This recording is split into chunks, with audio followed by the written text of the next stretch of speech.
Club cricket, I was speaking about this morning to our fire physio. Club cricket is a funny thing where different people tend to step up at different times, and sometimes as much as you don't have sort of a regular roster in front of you, it's actually more challenging, particularly as a batter, to sort of face bowlers that you're not quite sure what they're going to do. So sometimes that's an advantage, having that sort of unknown up their sleeve, and they do have a number of sort of young spinners and a couple of handy girls in their lineup. Obviously Georgia Prestwich up front with the ball, Charlie Knott, Michaela Hinkley, so they've still got some decent names there. So how did you go with the toss then? Yeah, we had a win and we're going to have a bat. I think we're going to sort of back our depth and try and put a reasonable number on the board. I think scoreboard pressure on a good wicket and a good outfield at AB makes sense. Okay, outfield, 40 metres that way, 62 that way. Yeah. How do you go? Don't get fixated on the 40. that's the critical part. I know, because you came out early, and I know you're very astute on where the pitch is and how to place your fields, left and right hand combinations. You're probably one of the best at it. So it's obviously it's a mix you've got to try and juggle with, along with the wet and along with the side that you don't actually know too much about. So it should be a great contest. Yeah, no, looking forward to it. Have you had enough cricket yet? Oh mate, it's never ending, isn't it? I think I'm supposed to be on school holidays, but I'm not feeling that, you know. No, you don't go on school holidays, you just get too much in it. Good luck today, Kirby. Congratulations on your year so far, and I look forward to seeing how it goes. Allan Field, this is semi-final number 1, Western Suburbs up against Valleys. Good morning to you. Ask you who won the treatise in the middle here at Allan Field. Let's get a full day's play in, and we'll see how we go. My name's John Devine. Joining me in commentary today is none other than Michael Sims and Carol Weichel, and we've got Georgia Prestwich opening the bowling here from the northern end. After the Western Suburbs won the toss and elected a bat, Grace Harris and Kirby Short of the crease. Good morning, Carol. Good morning, Michael. Good morning, John. How are you going? It's indeed beautiful but sultry here, at much like yourself, John, at Allan Field. Looking forward to this one. All the big guns back. Georgia Prestwich bowling to Kirby Short. Pretty good. Michael, Western Suburbs, as Carol said, at full strength. Prestwich comes in again, and Harris just plays that to mid-wicket for a quick single. Yeah, Western were right back at full strength after the Big Bash game, so they'll be looking for a good performance today. Both sides, they had the WNCL during the week as well, so they're playing more cricket than anybody else, I think. I reckon they'll be playing it in their sleep, some of them. How do you see this one going, Michael? You'd think West would be favourites today, but Valleys have a lot to prove after last year's grand final loss, so they'll be up for it. 2 good wins on the weekend to them last weekend. Good test for them, this. Prestwich in again. Ooh. Georgia Prestwich has a good day. You never know what might happen. She's had a pretty good season in the WBBL, so see if she can roll that through here.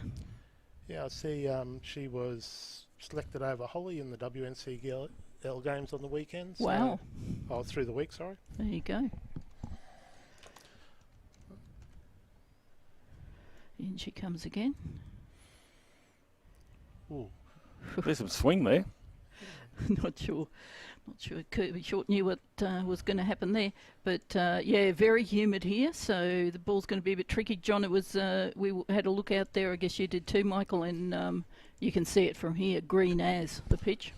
Yeah, we're not used to Saturday pitches in women's cricket. We usually got the Sunday used pitch, so That's right. but they're always hard on the Saturday. Used to the brothers' hand-me-downs. Yeah, so some cracks there too around the batters, so. Ooh, yep. Not sure anybody knew what was going to happen there. No. It's a little bit too paced, isn't it? Just Kirby had to wait for that. Yeah, it just seemed to be popping there, that the ball before and that one just popping. I'll see that Kirby was motioning that, as all batsmen do these days, and she thought that one came on by the look of her hand movement just then. Just letting Grace Harris know what she's got to expect, probably. Watchful. Very un-Harris-like there. I think they're waiting for to get to the other end. A short pitch. What do we say, Carol? We checked with the groundsman. I think it's 40. 45 and Square. 62. Yeah. So, bit of a difference there. Yes, and both these players and would know this ground very well. Yep. Prestwich in again. And dropped. Well, that's that would have set a cat amongst the pigeons, but Georgia Prestwich ends the first over and have Pretty good one, just the one wide and then a chance. Yeah, I suggest that was going like a rocket, but still straight to the fielder and dropped there. So that's hopefully they won't rue that too much, but you often do with Grace Harris. So yeah, in and out. Just slightly hard hands, poor Sophie. Yeah. Sophie Maddox there.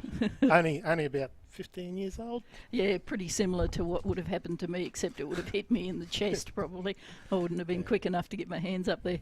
So, yeah, no judgment there. Yeah, Valleys have some very young players out there today. There's a couple of 14, 15-year-olds, so all very good cricketers too. Yep, they got some. They usually play in the Jodie Fields. Or are they? They were all Jodie Fields last year, but they've been playing first grade for Valleys this year with, you know, Cara Sutherland and a few others moving on. Yep. So and have performed well. Number 22 in front of us, Sierra J, very good fast bowler. Christina Coulson, the skipper, will come in from the southern end, open the bowling. And Another streaky chance, which is going to be stopped before the rope. Nice work there.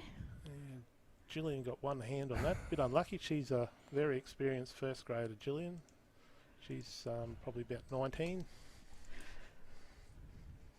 There's there's some fantastic fielders in the in these 4 teams that we're going to watch today. There's another game will start at 2 o'clock or 2:15, I think. so a life each, one for Short and one for Harris. Yep.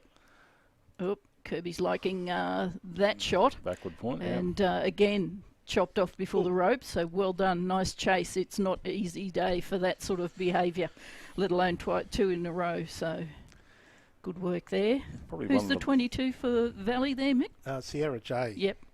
Her brother plays first grade for Valleys as well. Oh, okay. Slightly older. And she's a fast bowler, so that explains the speed Yes. and the stamina. It's a long, that's the longest boundary. 3-1 or gracefully not too keen. Christina Coulson, of course, a stalwart of this competition, captain of Valley, with the ball in her hand here. That's a good choice. Christina's bowled well this year. Good cricketer. Australian Indigenous player. Went to England last year. Just good to steady the young ones down too, to have her put her hand up here. She's getting some swing. If you check the monitor, you probably can't see from where you guys are, but watch the next. Both bowlers, Coulson and Christina Coulson, getting some swing. Yeah, probably in this thick air, it could probably stop and make you a cup of tea and then using Dukes carry on. No, just kookaburras from what I saw down there before. Ooh. That one really dipped there. Yeah. Christina gets a lot of skid. She's a real skiddy bowler. Skids you onto you before you're really onto it, which with a bit of swing will make it outside edge very inviting. Making West really watchful here, Valleys.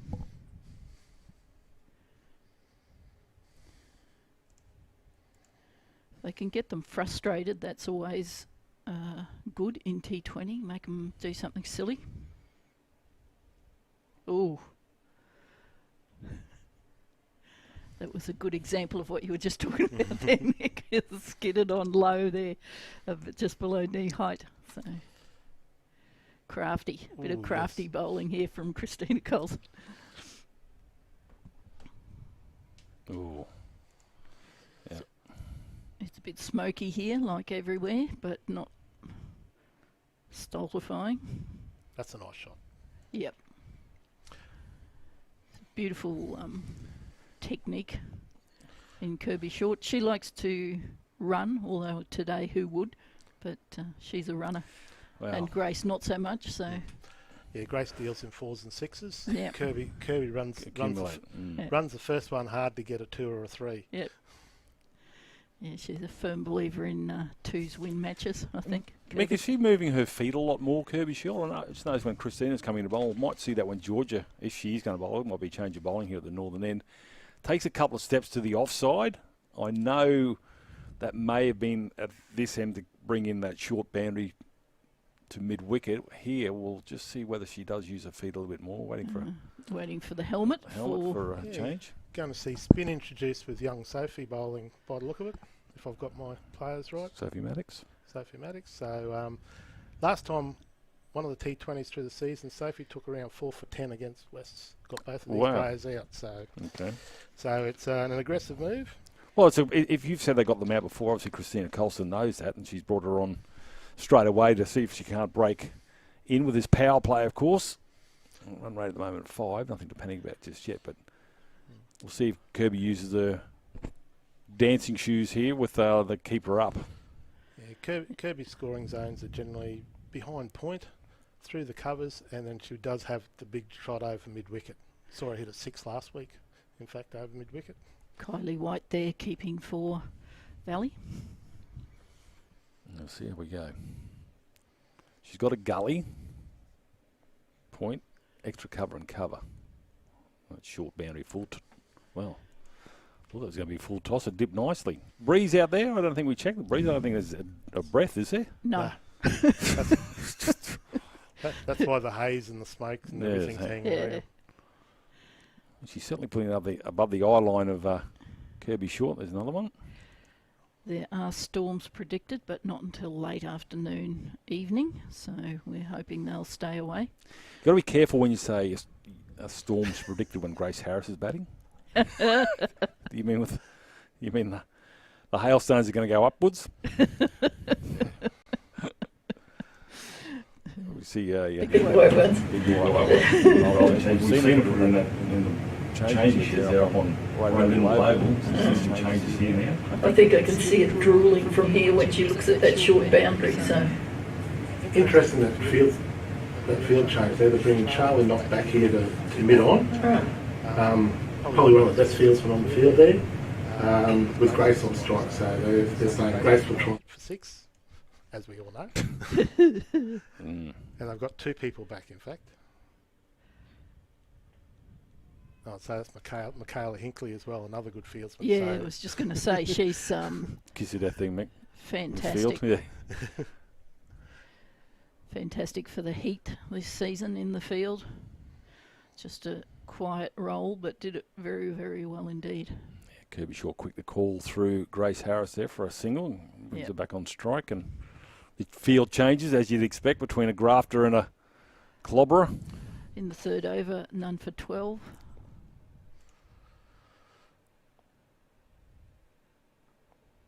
that's a nice shot. Just waited for it, placed it behind point, and runs off to the small boundaries around Gets here. the rope there. First boundary of the innings. Not from the big hitting Grace. No, just a delicate little and it was along the grass. helping it along. I can remember Grace Harris saying, I spoke to her after a game one day when Jodie Fields was playing. I said, you hit him well today. She says, yeah, I'm hitting him big and that. And then Jodie Fields comes out and plays this cover drive like it was just magic, like a unicorn. Wish I could do that. I'm thinking Jodie's wishing she could probably put him over the fence. Oh, full toss. Bit of a Dispatched. bit of a shame there. They didn't put their fielders back where they had them last time when Grace was on strike. Was that a breakdown in communication? Just want to check on whether that was might have been a above waist. Let's have a look at this replay there. No, don't think so. Was it dipping? And players of Grace and Kirby's ability, they see if a ball doesn't or a field change doesn't happen. That was Kirby.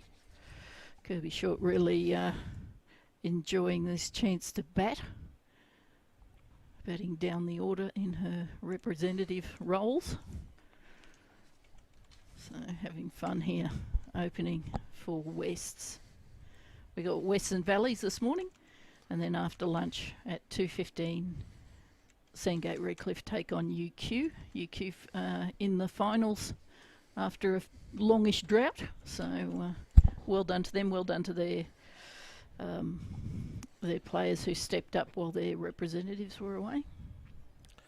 We've got Colson coming on again from the Trotting end, Albion Park end. The trotting end. Well, Michael, it's funny how nobody can come up with one. I think it might have been Paul Woodford Jr. from UQ said the northern end was the McDonald's end, but that's understandable for the way Paul Woodford eats. And then the punter in Doogie Hill said it's from the racetrack end, so you got to work it out. You can say it's the Mercedes end's turning logo end or whatever you want. But this is a good move by Christina Colson because she's swinging it away from Grace Harris. Yeah, she had a good over last time. Did you see that outswing? Gets a single, so you can always be happy with a single off a scoring shot from Grace Harris. I guess she knows the field's going to be bowled too because she's captain and she's bowling. So yeah, she dropped both mid on and mid off right back to the boundary, so it's going to be full to Grace. And if she wants to try, and Grace will try it her own top. Grace thinks the boundary's there to clear, and if you get a slight miss hit, you're in there. Picket fever. So Christina Colson, captain to captain here. Straight to the fielder. We didn't get a chance, Mick, to speak to Christina Colson after the toss. She ran off to marshal the troops. I'm not really sure what she would have done if she had won the toss. A lot of people like to bat first, but of late, a lot of sides prefer to bowl first and like to chase. Is that a trend? Is that because of the slower bowlers opening the bowling, or what seems to be the push towards bowling first now? I was listening to Kirby in the last couple of games, and the comment she says is that, and most teams will do this, play to your strengths. So if you're a batting dominant team, you probably like to set a total. Other teams that have got a lot of big hitters will try to chase the total. The pitches are all good. They're one-day pitches. There's not a green top with a lot of seam on these pitches. Nice easy single out there to the cover area.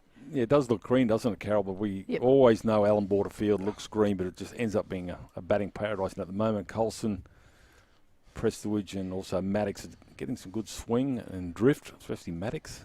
These two batters saw to UQ all by themselves in the last round, I think, or last time they met.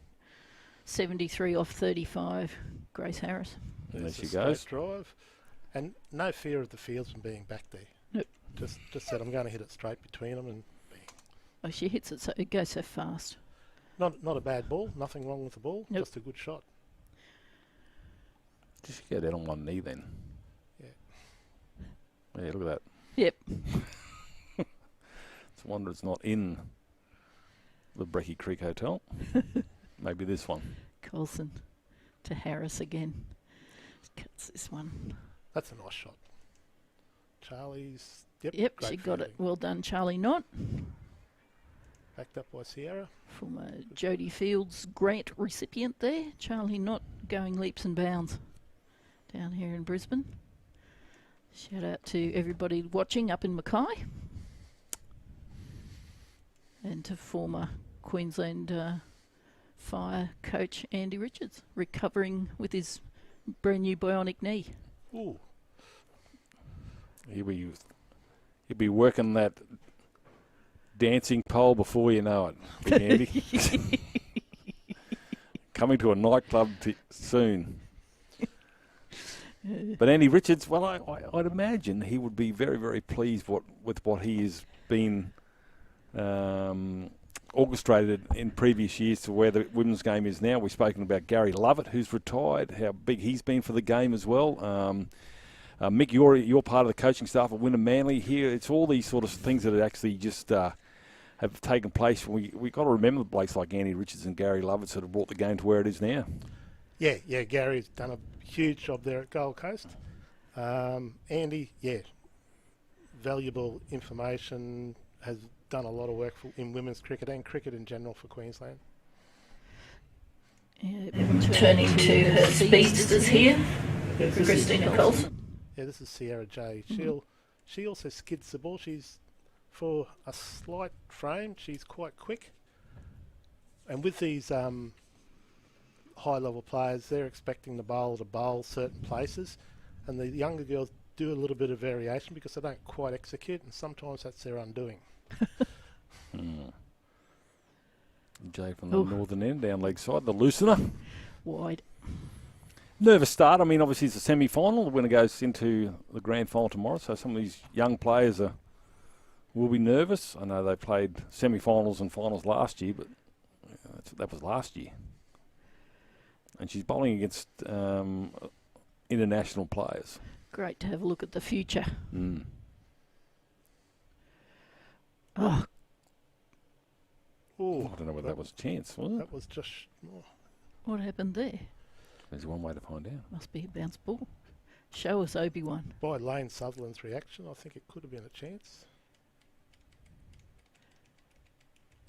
Oh, look at it curve through the air. Oh, yes. Yeah. Unlucky. See that hit, curve and dip as well. So You can see Grace yeah, jeez. waiting to see if it go into the mitts. Coming down towards the bowler then, just playing away for a single. So 3 chances so far here for Valleys. Ooh. They haven't been able to pounce on. 3 catches that should have been taken. Will they pay? At the moment, they're none for 33 in the power play. Harris 11 from 10 and Short 19 from 16.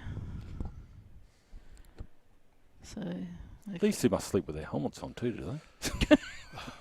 Just cricket. Not over yet. their gloves at least.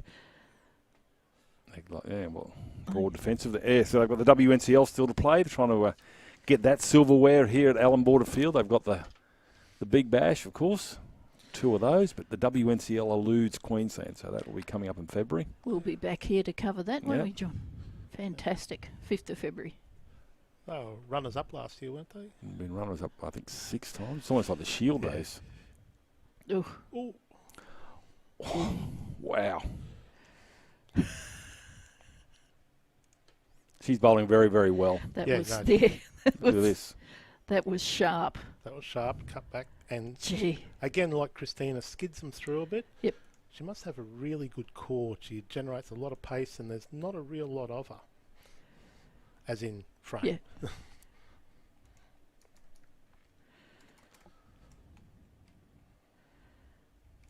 Using her length to whip that through, rather than brute strength. Great over. Yeah, really interesting. And the good thing is, even though these younger bowlers, and it's a semi-final, they've bowled to these pair before, and they've bowled to probably, a lot of the first class players. So they've been playing first grade all year. So Yeah, certainly earned their place here today. Last ball of the over, right on middle stumps. Harris just runs it along the grass and will keep the strike. Yeah, happy just to run a single there, I think. Well, what a great over. Well done. A life, just missed off stump. 5 Just a overs shrill. gone and none for 34 Wests. So 1 more over left in the power play. Mick, I think it's 6, is it not? yes, The women's game, Yep. same as the men's. Six, yep. So going 7 and over. So that's. If Oh, you- we've got problems out there for Grace Harris by the looks. Or just drinks. Just a Drinks. drink. Just drinks. All right. Yeah, I was worried too, Carol, because they were all looking at a knee. Yeah. I thought, uh-oh. And she did refuse that last run that could have been done, so yeah. I think she's had a bit of a back twinge or something the last few weeks, and not serious, but just trying to make sure she gets through the season. Yeah, we don't. Well, they would have been on the plane yesterday, so that's not always good. Grace is pretty tall. If she's like me, it's not ideal. Sunderland will start from her first over from the southern end. Lane Sunderland. Oh, just a bit short. Oh, Yeah, I think before the game started, when we were looking at that short boundary, I was saying to John, they're going to need somebody to get those, and someone's running out from under the shade of the tree to grab that one. yes, lucky somebody was there. Yeah, I think it's just luck. They seem to have an esky over there, so I think they nice suburban feel here at Allan Border. Well, They did have someone ready out there, but will be different place in this time next year. Talking the ground staff, they'll start redevelopment after they get north ready for heavy campaign. So that boundary will be longer on the eastern side. So that's a wide ball. wide one. Are they going to excavate that hill? So I'll go back probably past where the flags are. I'll just try and get that on the screen. Where the flag holes are, that will be the boundary. And that way they can add 2 more pitches as well. Sunderland to Harris. Oh, Harris. That could be out. Who's underneath it? There's 2 going for it.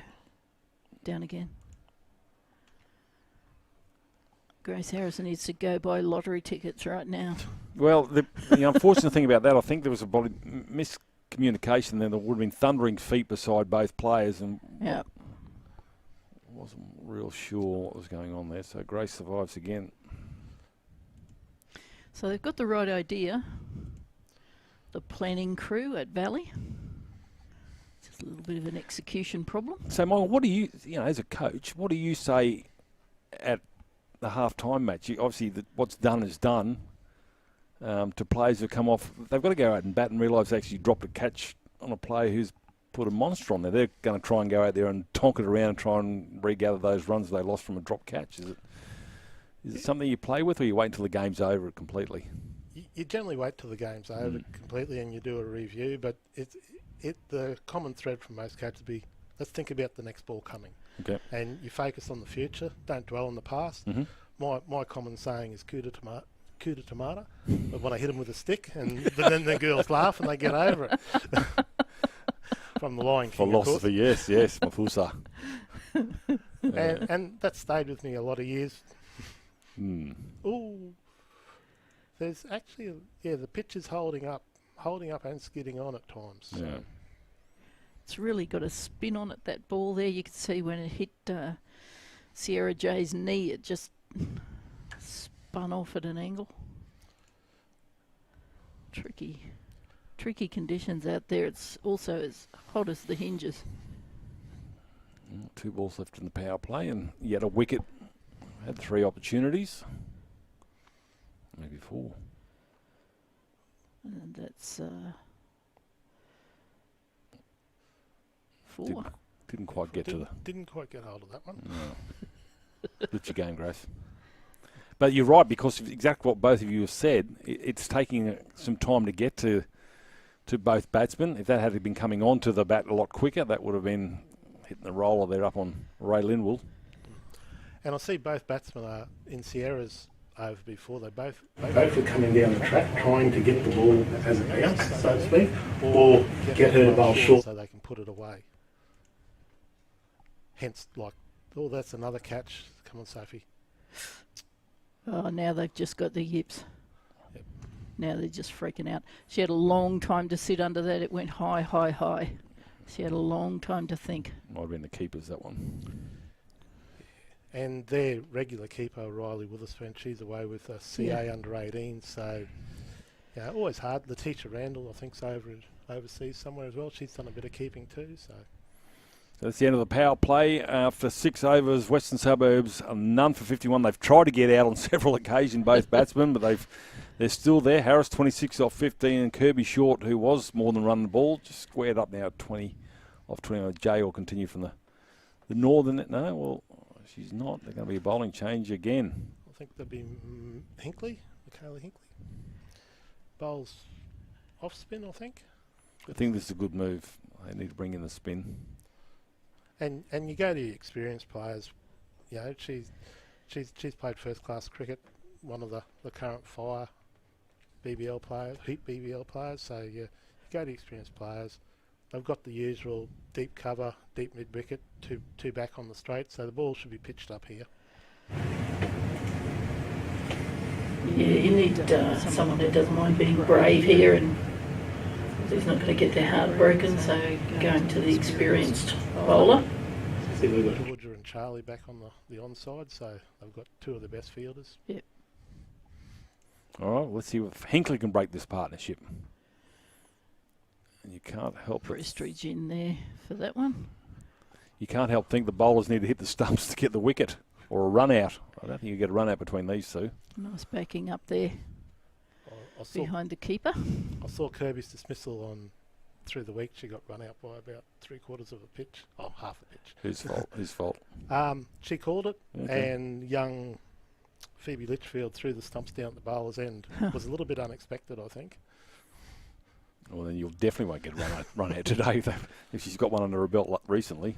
Yeah. That won't happen again. I noticed as soon as they went near Georgia, they went, we'll just take one. Yeah. They've seen a couple of her run-outs from the Big Bash first hand. They know what that arm looks like. Turned a 3 into a 1.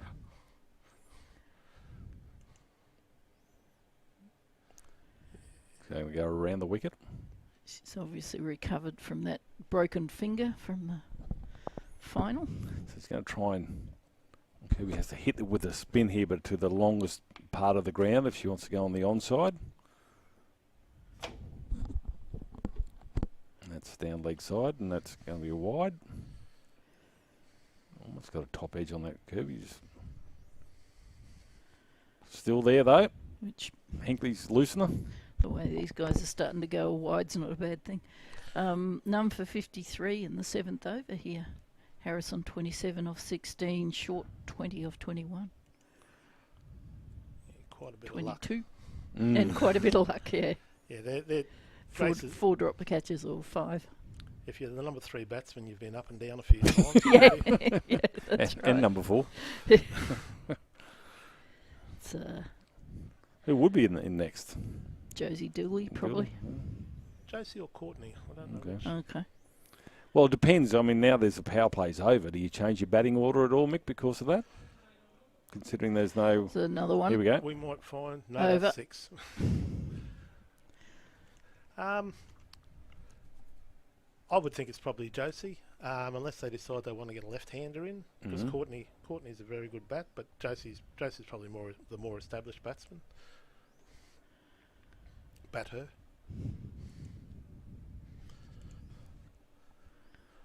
Yeah, all these things change in T20s, doesn't it? Yeah. Hinkley to Harris. Now here's one. No one's going to catch No. that. Yeah, Charlie will. You reckon? Oh, Oh, I mocked her. Put the mocker on her. She made good ground there. yeah. She's not happy about that either. She was running fast and it was coming fast the other way.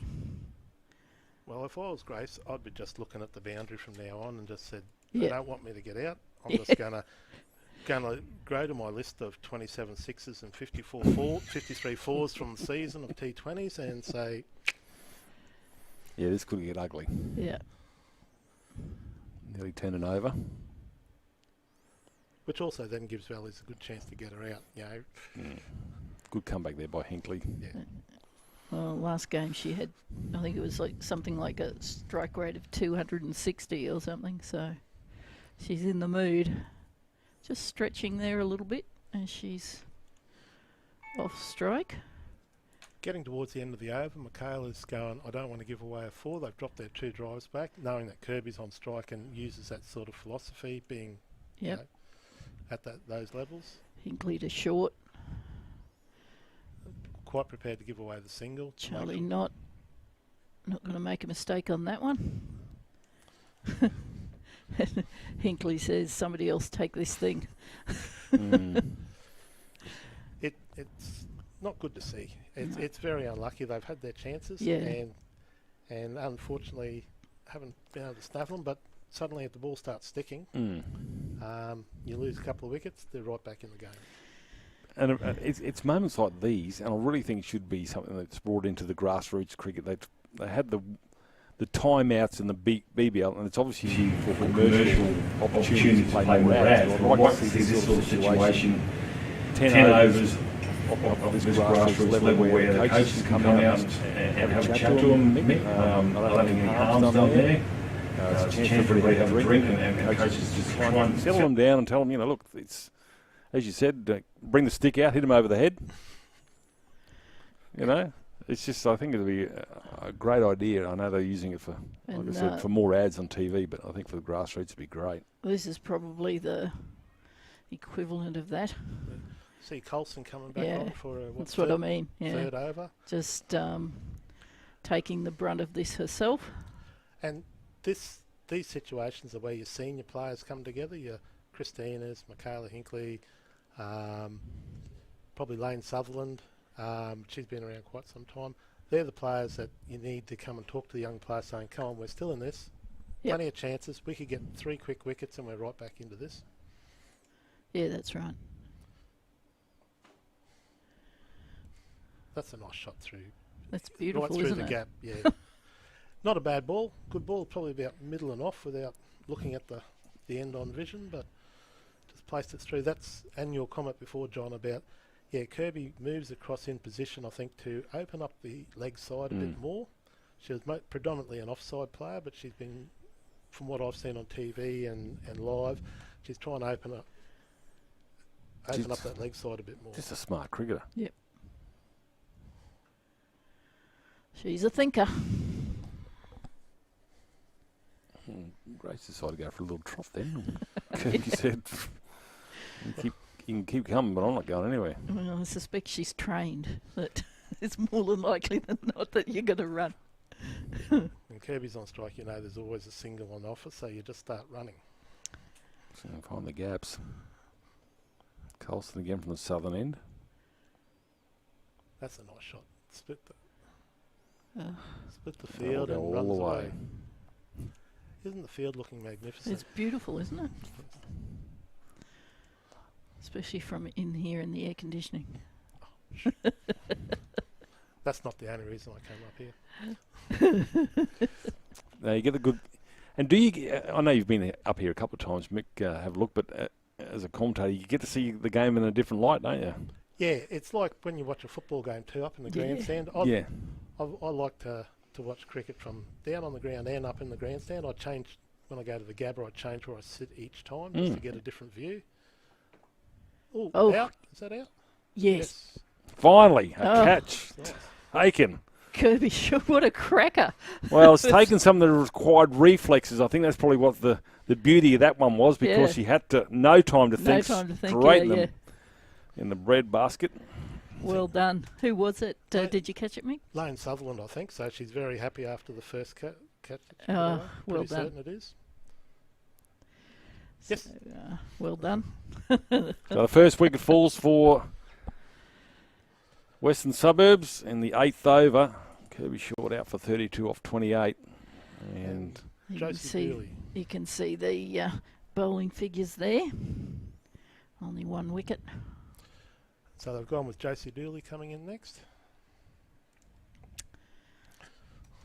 The keeper for the Renegades in the WBBL, if you're keeping score of how many stars of the game we've got in this, and how many wicket keepers there are in this game. Kirby Short throws her head back, can't believe it. She's been caught out, and disappointed. Well, she did the thing that went across the leg side to try and get the offside to try and get that short boundary into play there, and fortunately the field placement from Christina Colston and the bowling spot on, and it is swinging that ball. And you're talking about her feet there, John, and I was just looking, and she over danced. Well, she sort of did a straight dance, straightforward dance, not moving into position. She was just thinking about meeting it early, I think.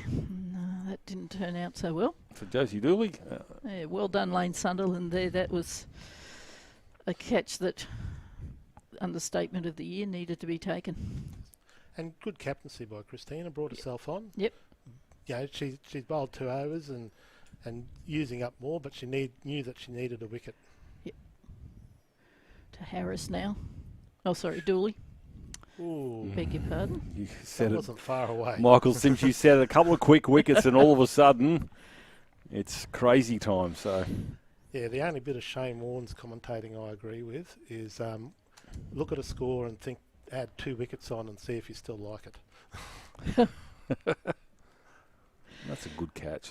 And now another good bit of captaincy, bringing Georgia Prestowich on. Yep. New batter, give her a crack at that. 1 for 72 after 8 overs here at the beautiful Allan Border Field. As you can see, absolutely picture perfect out there. Look at that beautiful tree and its shade on the other side. Fantastic.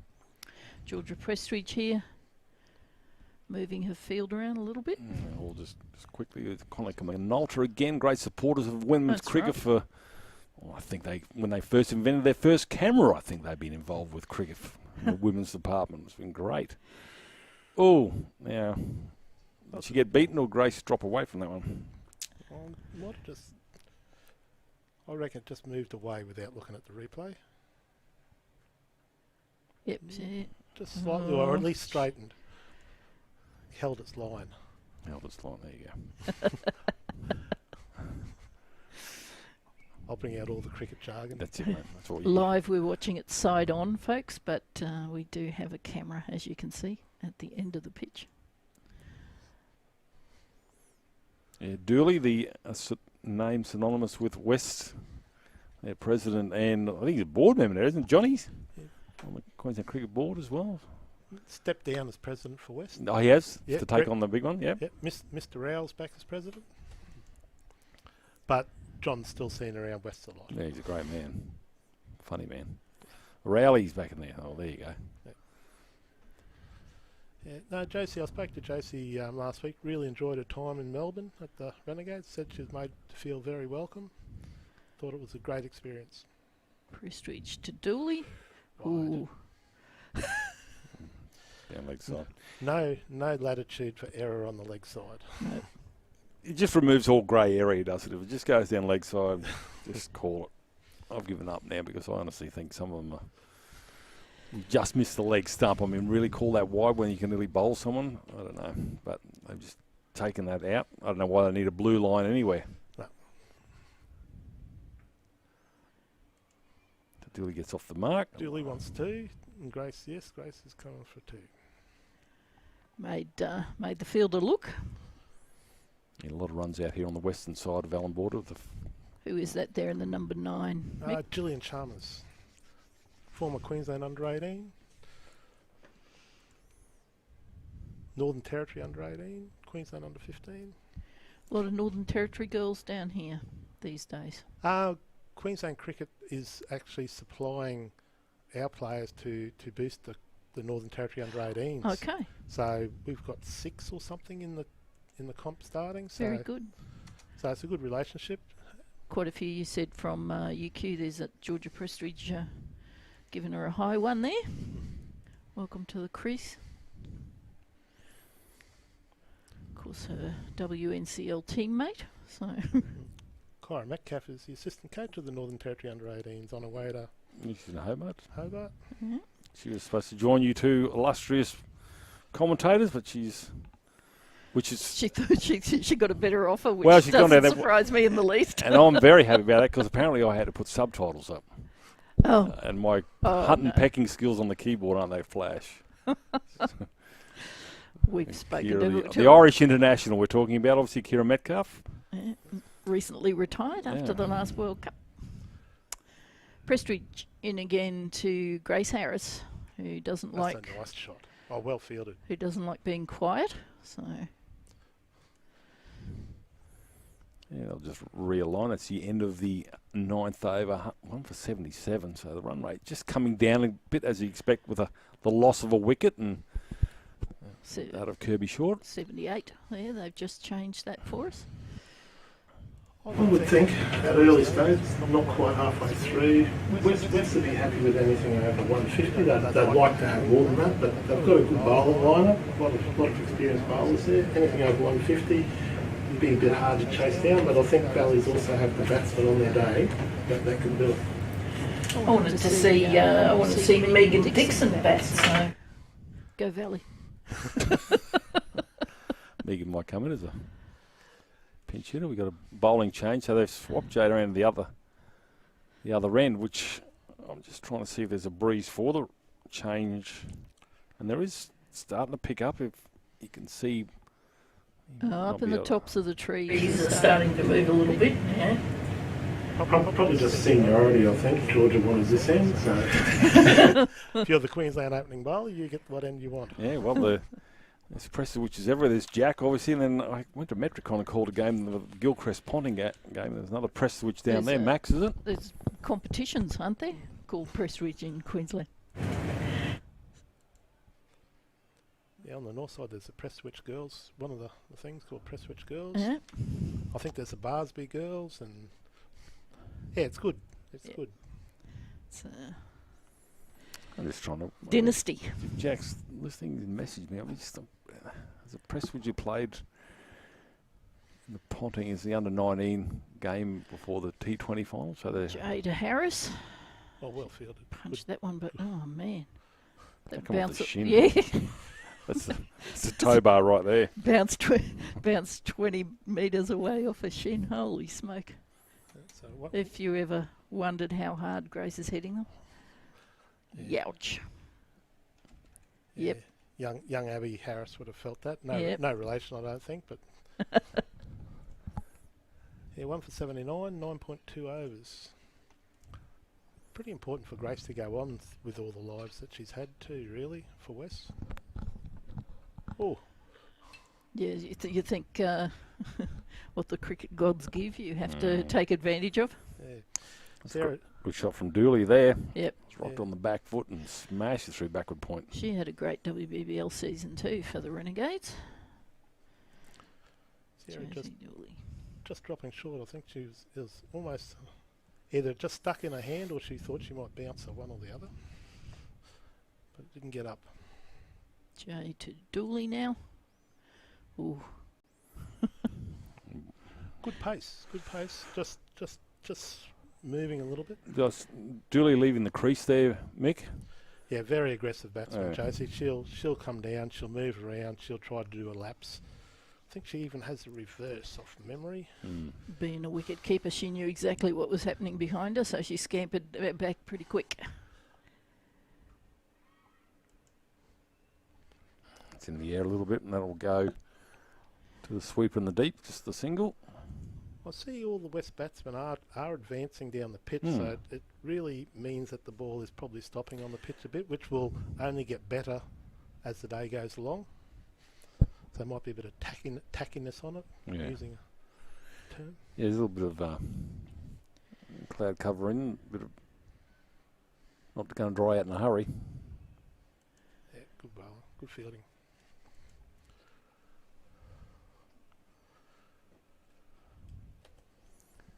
Yeah, I think you're spot on, Mick. West obviously a lot of firepower with the bat.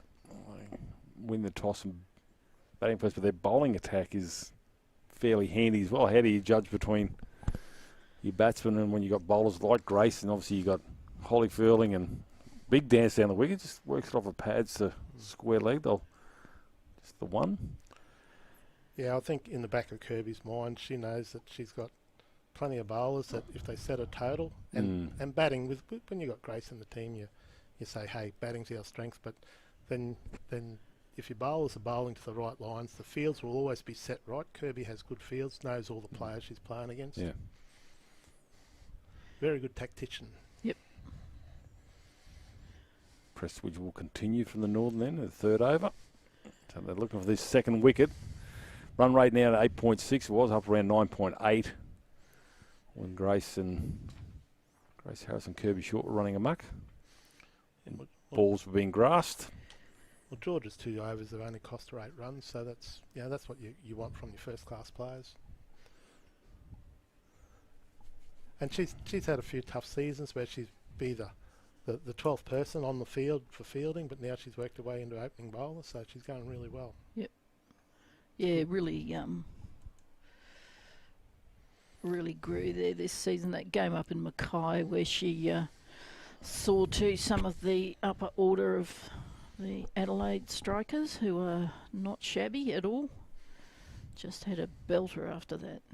Well, I think it's the weekend before they had a double header here, and she bowled very ordinary the first day, and then she came back the next day and got 3 wickets for nothing. So she just responded well, kept her chin up, and not sure.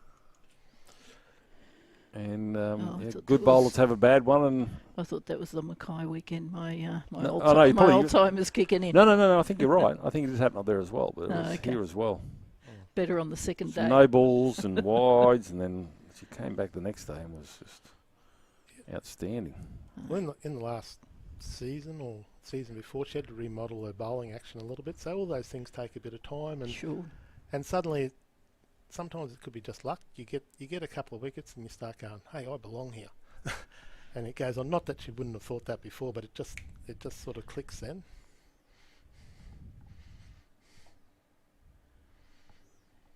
Here she is, Grace Harris. Ooh. I think points decision to Georgia there. Oh, almost a collision between the batsmen. I think these pairs should have batted together enough by now, both being Wests for a long time. They've been away. They've been away for a while.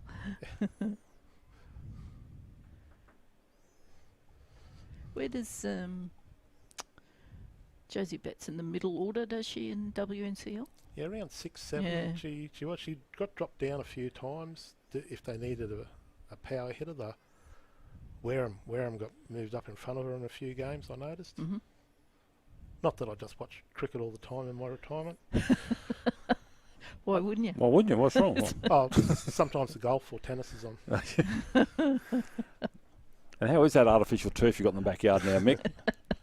No need to mow it, just paint it now and again? Yeah. Caboolture Golf Club.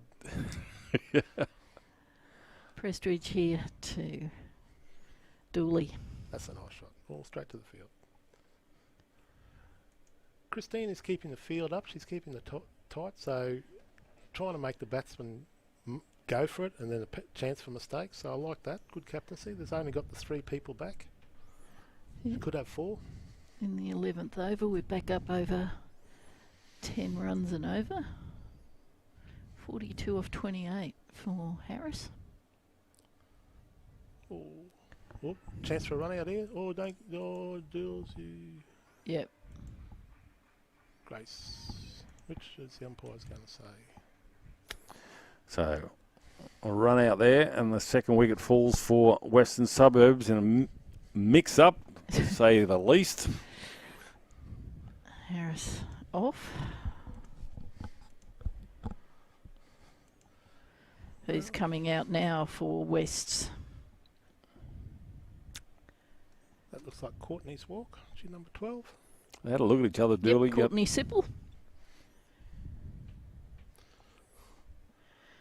It's Grace Harris out for 42 of 28. She had about 35 chances dropped. Maybe not that many.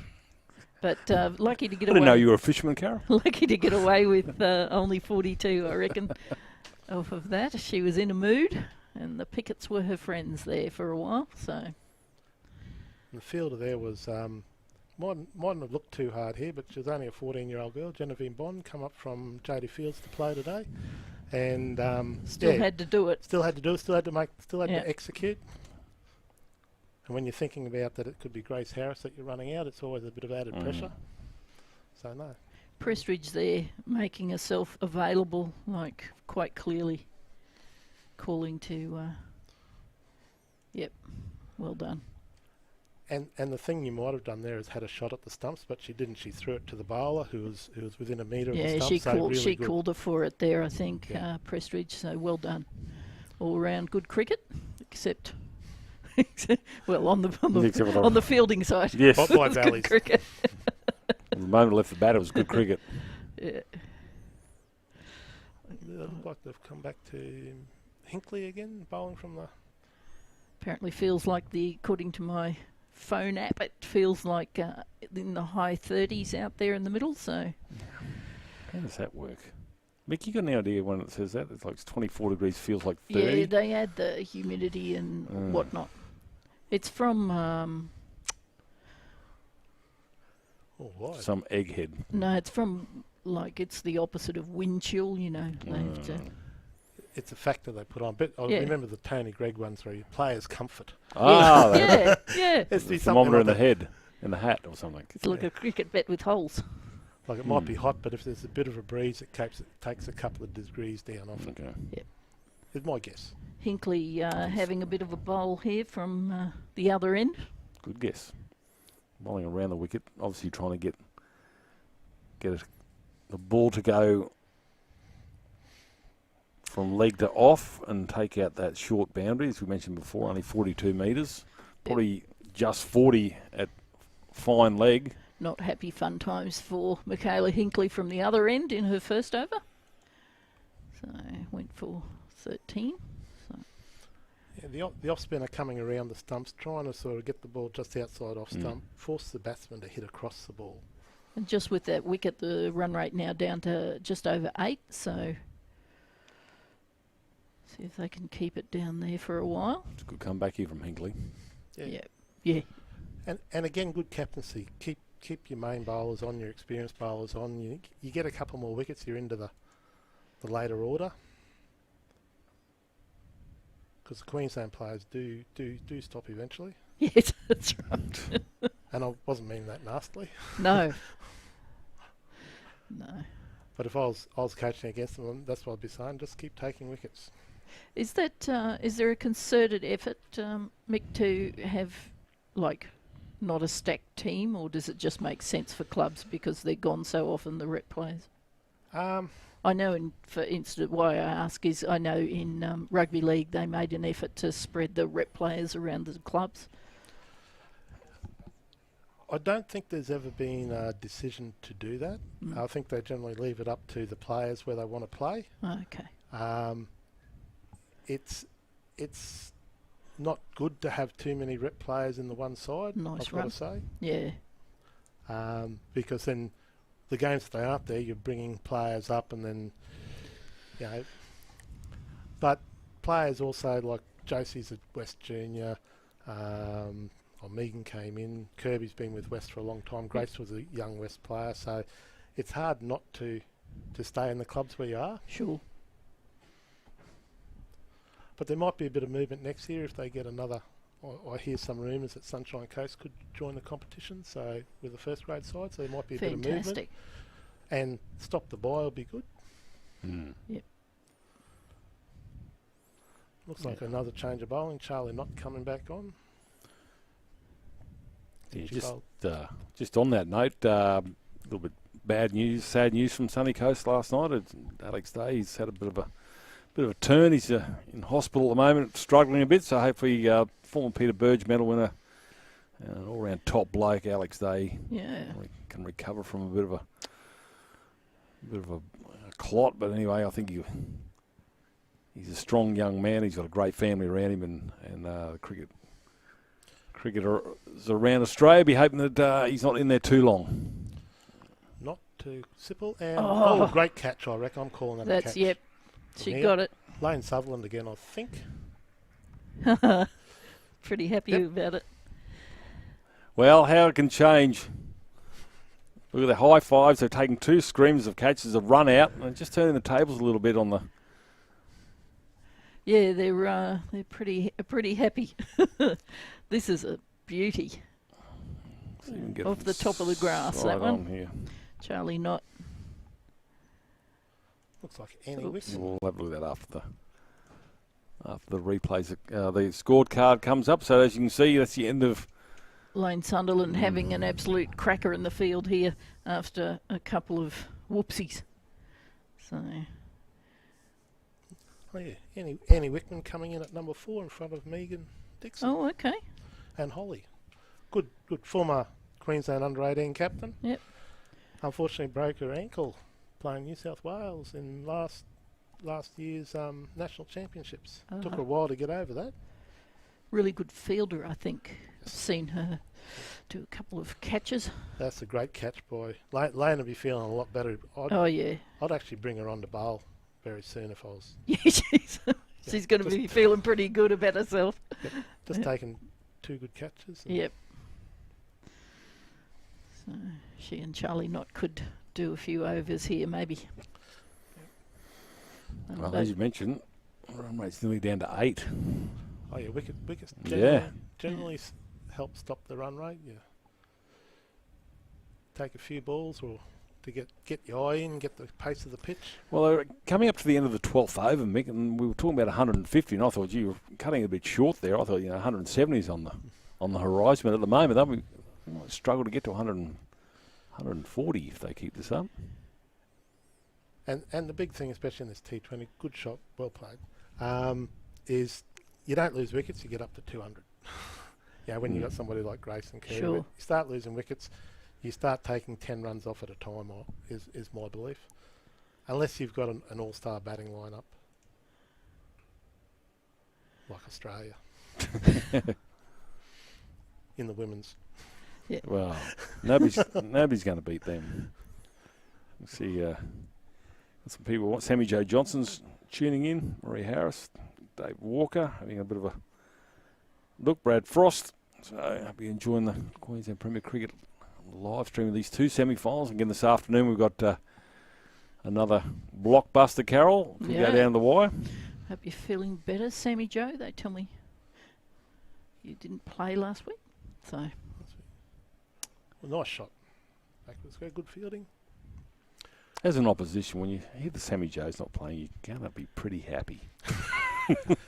She's just, every facet of her game is phenomenal, and it's just getting better. Obviously picked for Australia, won't be long before. Well, unfortunately, as Mick Sims says, the Australian side is just so powerful at the moment. It's just going to be really hard to crack into that unit.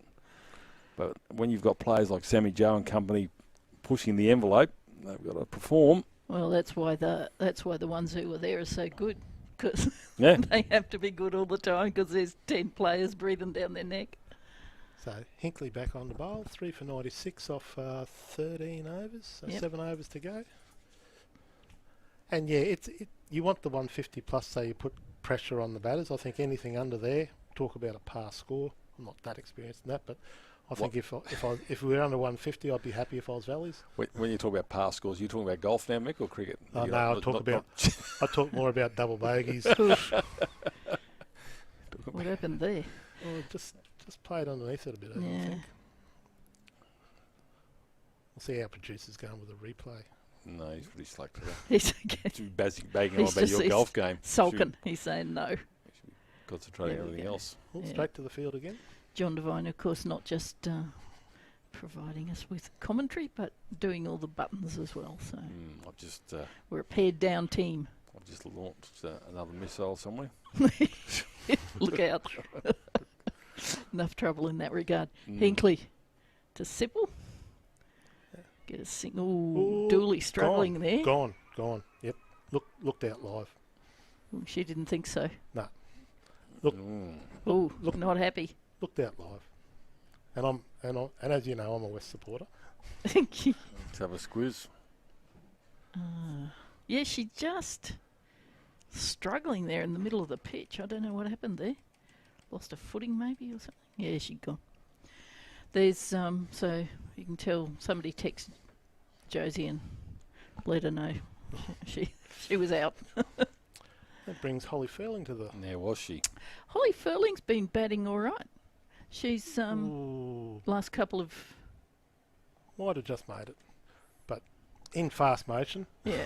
Saved by our producers putting the scorecard up so we could. It was tight either way. And remember, that's at full speed, so you got to be pretty. Well, that first one we thought she was out. I thought she was out in that first replay. So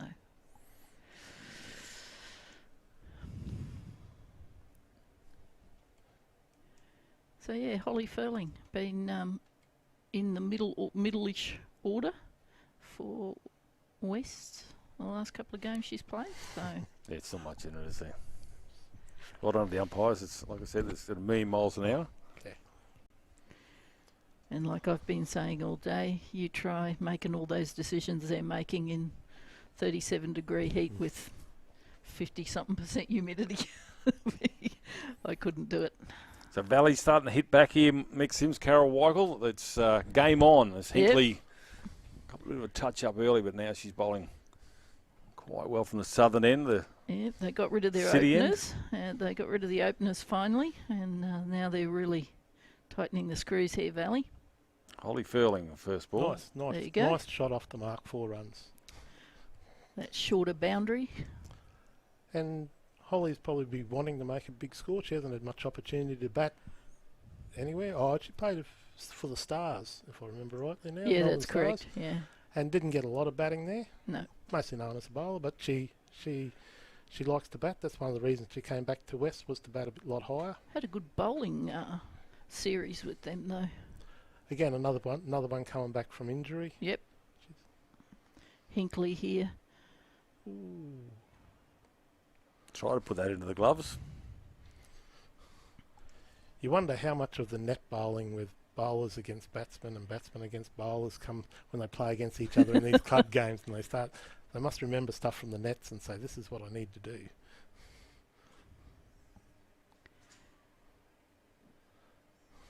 Good over here from Hinkley, isn't Yeah. it? And the end of a good over here. The end of 14 overs, 4 for 100. And they're down to 7.23 with the run rate. So well done, Valley. It really wrestled that back from. It was at one point there, I think it was up above Crowd's 11.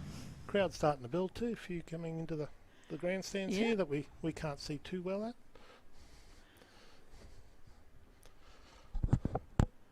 Beautiful, beautiful view from the grandstands here at Allan Border. Nice and cool in the deep shade there.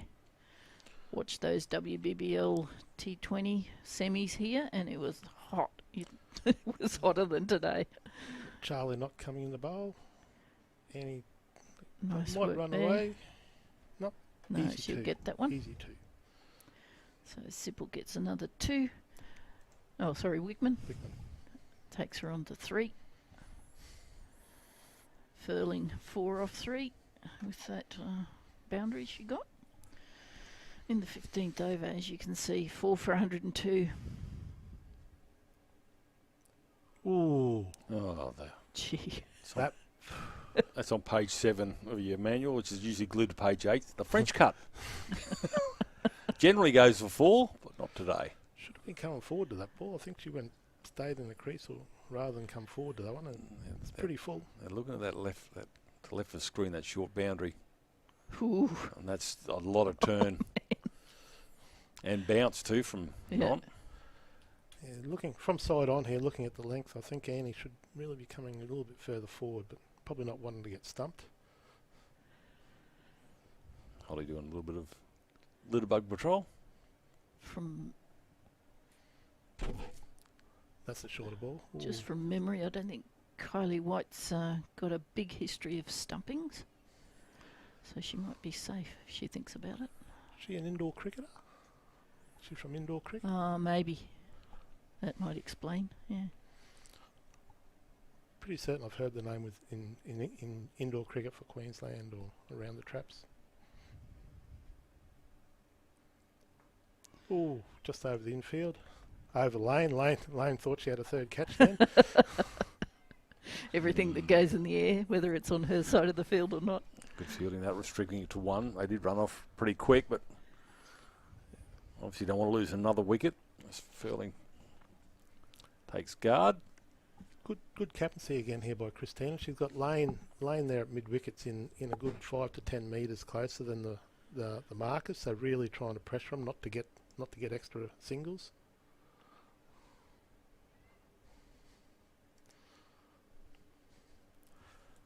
Because once you lose a few wickets, the new batsman should be just looking at taking singles, put the bad ball away.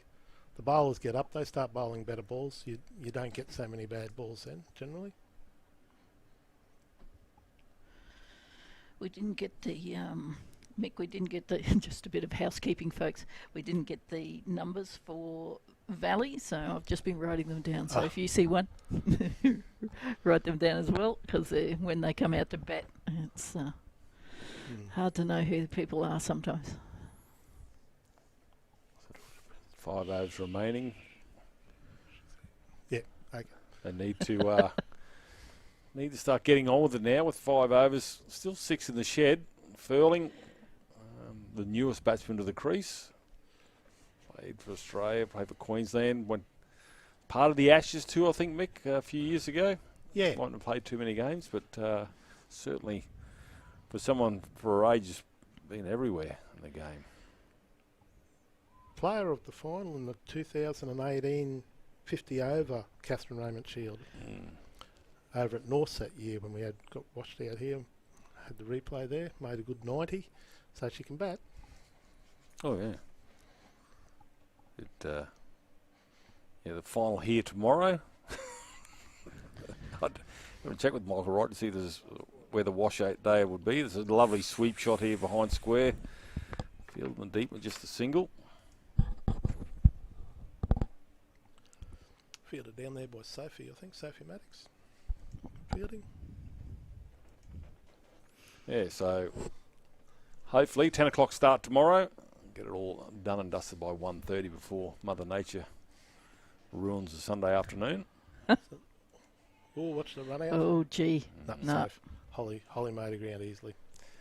Only because of the misfield. Otherwise, there all sorts of trouble. Hinkley's bowling doing a good job here for Valley. She's bowled nice and tightly. She's in a 4th over and only 21 runs, halfway through a 4th over. She went for 13 off her first one, so that's only 8 off the next 3. That's pretty good indeed. Oh. You haven't put the kiss of death with 3 balls to go. Oh, probably. It's 18 on. No, I'm the golden You're child. the golden child. Yeah. Oh. No. See? You are right. You are wise. Much quicker ball, that one. That was almost medium pace, that last delivery. So pushed it through.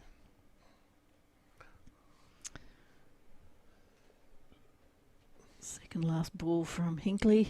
And that's up in the air and if you go all the way. There's half a kiss of death. Big.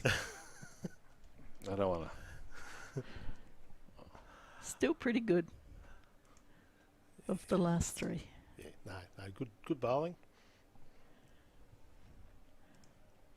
Every chance she wouldn't have gotten a hold of that, so. She's first season here in Brisbane, Carly Hinkley.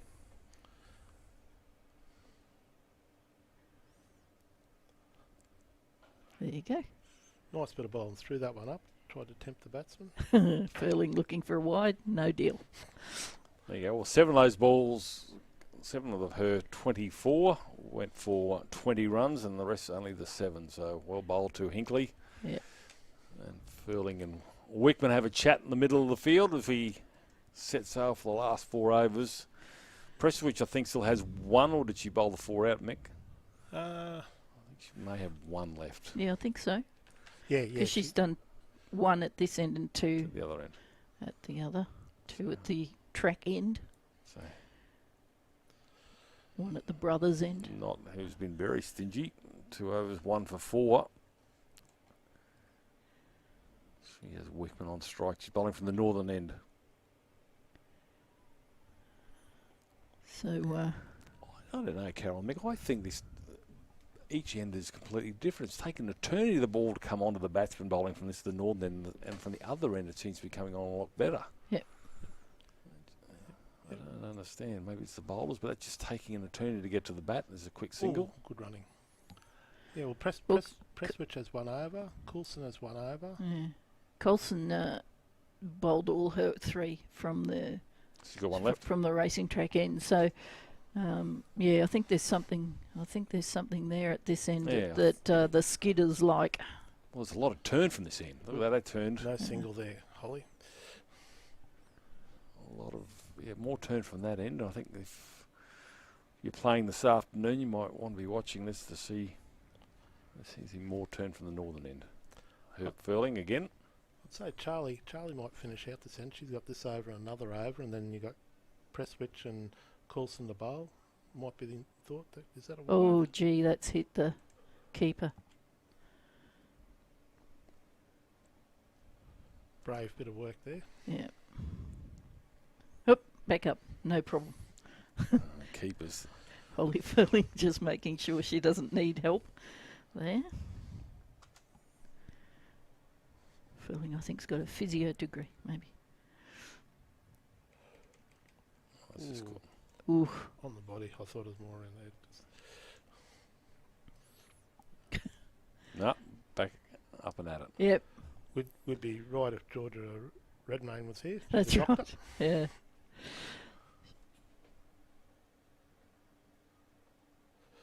Charlie's bowling a good line and length there. Oh, this is Charlie not bowling, Yeah, no, giving the batsman no room at all. And if Holly had any room, she'd be trying to belt us through the offside there. Revised score, Mick? Oh, what is it? 3 overs, good bowlers to go. 140 would be good now. That's a catch. Oh. Yeah, going away from that one, so. Always a hard catch. Yeah.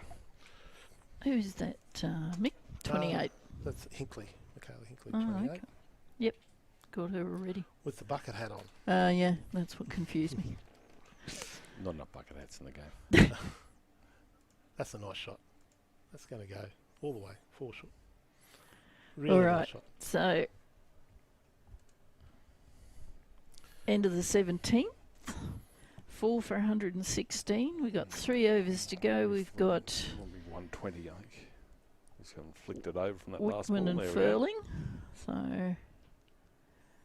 144. There you go. Oh, mate. With a bit of hitting from Megan. You get that spot on, and you get to buy us lunch. 138. 138. Yep. Well, I think while Furling's still there, I think we're going to get to 150. And Annie, even though Annie's probably, shouldn't give females ages out, but she's probably around 18, 19. Very experienced player, Annie. So most of the girls playing here, the 18, 19-year-olds, have played first grade for quite some years, been away to national championships, so mightn't be household names, but they all played cricket and all have played a lot of cricket. So you can see a very strong offside field there. See if Valley can keep a bit of a stranglehold on this score from West. Oh, Sierra J into the attack. Yeah. Yeah, it's a good move. Nice ball. Wow. Change of end. Is it change of end for her? Yeah, Wickman. Yeah. She bowled some She's here twice. twice. Yeah. Oh, okay. So Wickman just trying to glide that into the keeper's gloves. Mm. Probably getting a little bit too nice. There is a gully just inside the circle, so it's only going to be a single. It'll have to be a quick one, so probably better off trying to get that left foot across and bring in the short boundary. Ooh. But Joe's bowling really well outside off stump. Should it be 2, but they'll be run out if they go now. Yeah, no, in T20, the genuine big edge through second slip is 4 runs every day of the week. Yeah, if you can get it past the keeper's gloves, yeah. Yeah, and don't hit it to the gully person. But yeah, it's Other than that, it's a great shot. It's almost like what have the Romans ever done for us? I would have made a lot of runs. In T20. Got caught in slips a lot. And Yeah, that's a nice shot. Yeah, That's I think that's why Wickman didn't run that second one. Let Furling go. Yeah, there was just a little bit falling on about middle and leg, I'd say. Looking from side on, but just helped on its way. Held a shape. Coulson's still being very attacking, though I just see Charlie's drop back. I've only got the 2 people back. Oh, third person going back. So they've decided, okay, they're hitting, we want to stop their runs. So, J to Furling. Good ball. Yep. Well run. Nice follow-up. Well, Wickman's sort of leaning on a bat there. And I think the ball before, Mick, when you said they only went for 1, if they go for 2 now, they'll run out. I don't think Holly was happy with that first run from Wickman. I think she might have put a bomb under her, and this time she came through a bit quicker. She got a 4 out of it, though, so she can't complain too loud. No, but...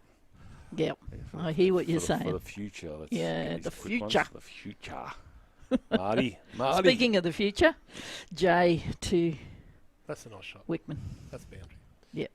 I noticed Holly was taking off very quickly. She was running hard right at the start then. Yeah, I think with 4 down, they really need to go for it now to bring up that 150 mark because 144. it's going to go past that. 138's looking very shaky. Yeah. There. I was just going to say after 5 balls, I'm going to have to revise. Yeah. But as we said, you lose 2 wickets and all of a sudden it's... That's all right. We've got it all covered, fellas. Yeah. If it's a disaster for West. I was actually... I wasn't even game enough to actually put a number. I set it over 150, so I'll put 156. There you go. 156. Wow. Okay. I saw Prestwich start warming up just before too, so she's Okay. probably bowling one of the next 2 overs.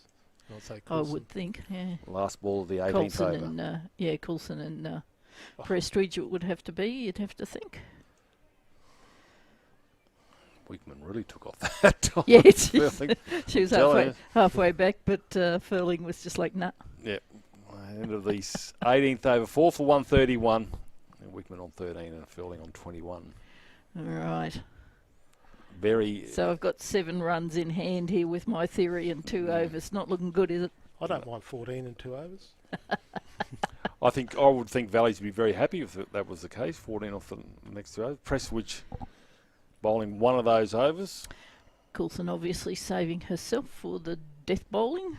So It's a very captainy thing to do, but also she's had luck with her skidders. Well, so she bowled really well. I remember there was a lot of drop catches in that early period of the power play. One off Prestwich, one off Colson. And it was from either batsman and Short and Harris, and they weren't able to capitalise. They were able to bounce back when they got 3 reasonably quick wickets at Valleys, which slowed the run rate down, and now it's just starting to pick up around about.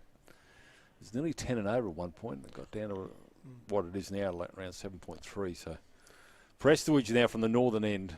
I'm waiting for her as Wickman on 13. Back to Wake. Shot. Yeah, Holly's done well here, 21 off 14, and you'll be looking at getting her into the strike as much as you can. Yes.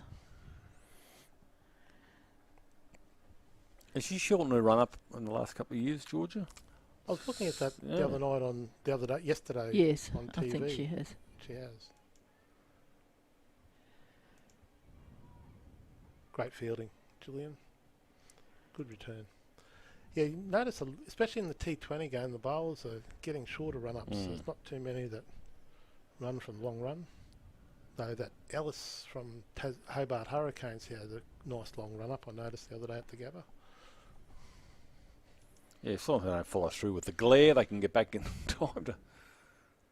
That's a wide ball and no run. Tempting outside off stump there, and Furling probably didn't use the feet a lot. Just reached for that one and not enough bat on to cause any damage. No time to waste in T20s, I guess, with long run-ups. No. Again, the Furling's still batting at the crease. I thought she might have come out a little bit further. That's a nice shot. Yep. Should be 2 there, even with Charlie fielding. Will I take her on? She's got a good arm. Whew. Well run, well fielded. Good cricket all round, as they say. Furling. 4 for 134. Holly Furling moves to 23 off 16, 14 off 22 to Annie Wickman. Furling now facing Prestwich. That's a good shot, short of the field. Hinkley. Lovely 9-9 there, Michael. Yeah, mine bounced a lot more than that one did. Yes, same distance, just less air. Yeah, that's more like my 3-iron. That distance. It happens when you play veterans. Wickman, can she? It's a solid. She's thrown a lot of that, but it'll only be a single, I think, to the deep. Yeah, good field placements here. Three on the leg side. Both batsmen generally go to the leg side. That was a good over. Yeah, good over from Prestwich, 135. Only 5 off. So she's bowled her 4 overs for 17, 18 probably. But you can see, yep. You can see the skill of someone like Kirby Short in this instance, where obviously a good ball, but she can softer hands would have got 2 runs there rather than trying to throw the sink at it, and then try and find a single where there shouldn't be one to bring Furling on strike. That sort of thing that Wickman has to do. Let Furling do the heavy lifting. That's where Jodie Fields was really good. She would just spot on. She would just hit the gaps every time. Yep. If Fields is in, Queensland can win. That's exactly. Christina Colson, the skipper, will finish off the last over here from the southern end for 26 off her 3. Furling on strike. Look out. Might be Henny on strike. Slower ball. Furling on strike now. Beg your pardon, yeah, you're right. Yeah. They both look very similar. Slower ball. They've got the same clothes on. Yeah, they've both got yellow helmets. And long blonde hair. So Colson wants the player to move straight. So she's dropping mid off, I should say, back 2/3, as you can see. Yep, had 5 out, just bringing 1 in from square leg. So you got the cover, mid wicket, long on and long off. Colson to Furling. And good stop. Had a bit of spin on it, that one. Well, it's one of those ones you dive for and you end up with the ball in the teeth. Yep. If you dive forward, but if you get something behind it, Colson brings mid off. I think she knew Jay was pretty sure she wasn't going to make it, so she was just covering it up there. And that one would have run, I reckon, 3/4 of the way to the boundary, if not all the way to the boundary, if you hadn't have got something on it. Righto, it's 4 for 138, so this will have to be a wicket if my theory's right. A hat trick? Yeah. Oh, well. Nope. So... That's the single. Good fielding on the boundary by Lane. Yeah, good over here from the skipper.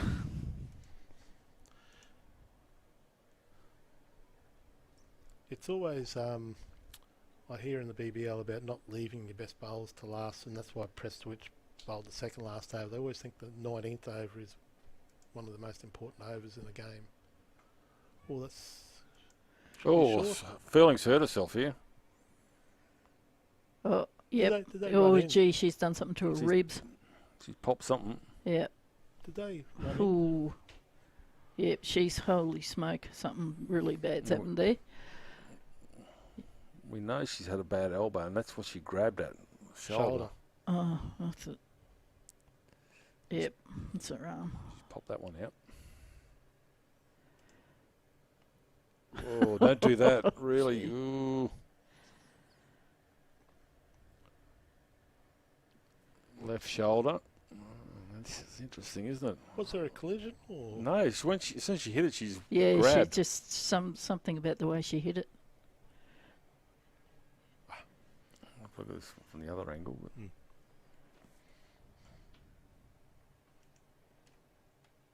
so she swung through it, and yeah.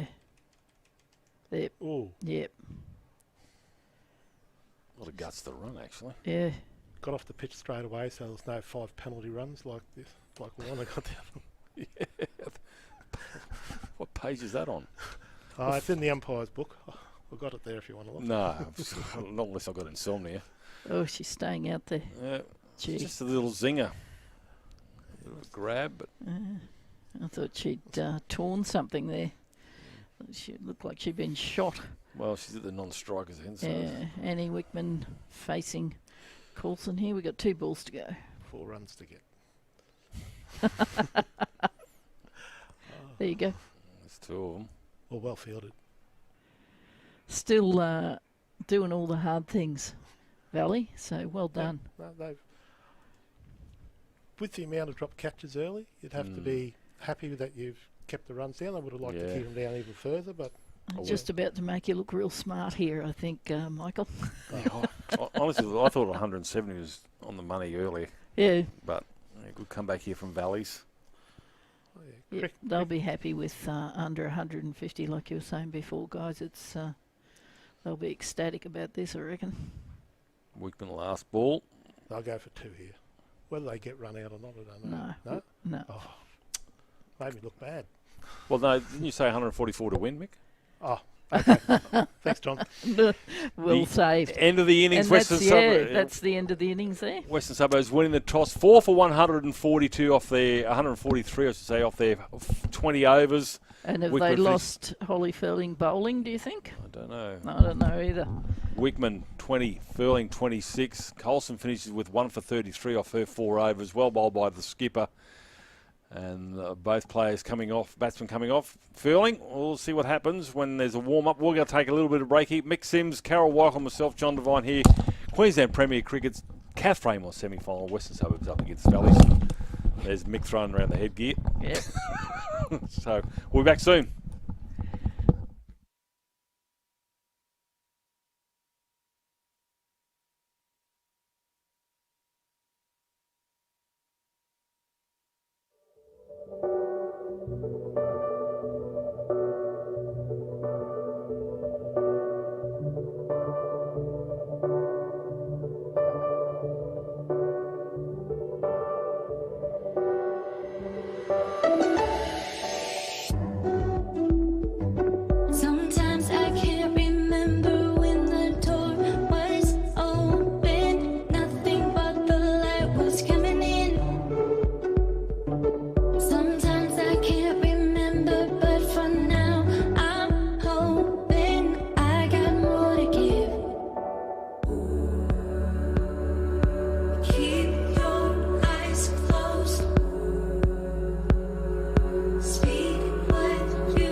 Ahead it is. Hey, pull it back, please.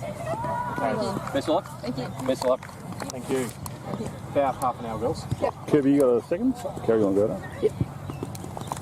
Press down. We are having a vote. Oh, she's off. Kirby, how are you? Congratulations, welcome back to Allan Field. You just come back from New South Wales, obviously. Bit of a loss there, but don't worry about it. You're up against... And a win, John. And a win, exactly right. You're up against Valleys this weekend. You beat them before, but this is a semi-final. You're at full strength. They're maybe not so much. Yeah, look, club cricket, I was speaking about this morning to our fire physio. Club cricket is a funny thing where different people tend to step up at different times, and sometimes as much as you don't have...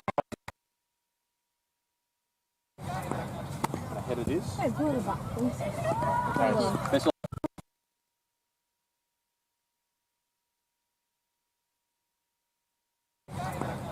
Ahead it is. Hey, pull it back, please. Best of luck. Thank you. Best of luck. Thank you. About half an hour, girls. Kirby, you got a second? Carry on, go down. Yep. Press down. We are having a vote. Oh, she's off. Kirby, how are you? Congratulations, welcome back to Allan Field. You just come back from New South Wales, obviously. Bit of a loss there, but don't worry about it. You're up against... And a win, John. And a win, exactly right. You're up against Valleys this weekend. You beat them before, but this is a semi-final. You're at full strength. They're maybe not so much. Yeah, look, club cricket, I was speaking about this morning to our fire physio. Club cricket is a funny thing where different people tend to step up at different times, and sometimes as much as you don't have sort of a regular roster in front of you, it's actually more challenging, particularly as a batter, to sort of face bowlers that you're not quite sure what they're going to do. So sometimes that's an advantage, having that sort of unknown up their sleeve, and they do have a number of sort of young spinners and a couple of handy girls in their lineup, obviously Georgie Prestwich up front with the ball. Charlie Knott, Michaela Hingley, so they've still got some decent names there. So how did you go with the toss here? Yeah, we had a win and we're going to have a bat. I think we're going to sort of back our depth and try and put a reasonable number on the board. I think scoreboard pressure on a good wicket and a good outfield at AB makes sense. Okay, outfield, 40 metres that way, 62 that way. Yeah. How do you go? Don't get fixated on the 40. that's the critical part. I know, because you came out early, and I know you're very astute on where the pitch is and how to place your fields, left and right hand combinations. You're probably one of the best at it. So it's obviously it's a mix you've got to try and juggle with, along with the wet and along with the side that you don't actually know too much about. So it should be a great contest. Yeah, no, looking forward to it. Have you had enough cricket yet? Oh mate, it's never ending, isn't it? I think I'm supposed to be on school holidays, but I'm not feeling that, you know. No, you don't go on school holidays, you just get too much handling. Good luck today, Kirby. Congratulations on your year so far, and I look forward to seeing how you go this afternoon. Thank you. Good night. Cheers. Thank you. All right. Thanks, I thought I'd better ask you who won the toss in the middle of all that.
Players returning to the field here for the second innings. 144 required for victory for Valleys. They're up against Western Suburbs, who won the toss and decided to bat first. And myself, John Devine, Mick Sims and Carol Weichel. Well, it's a good total, considering for Valleys it could have been a lot worse, but they fought back, dropped catches early in the power play, and they were able to recover and reduce Western Suburbs to 143, so 144 required. Mick Sims, update on some injuries, mate, from the Bulldogs?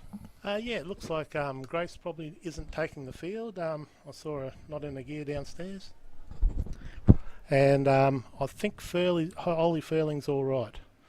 So there'll be a substitute fieldsman on there. I think I saw Megan Dixon's sister Sam come out in a gear there just before from the Queensland Country Championships. There you go. Just like that. So can she bowl? No.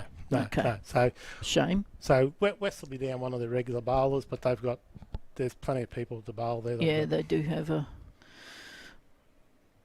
They're not Grace Harris. Surplus. No, yeah, they're not Grace. That's right. Yeah. So.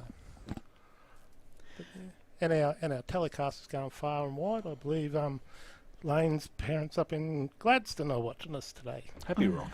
Yeah. Lane Sunderland's. She's been a joy to watch so far, so see how she goes. Megan Dixon opening the bowling.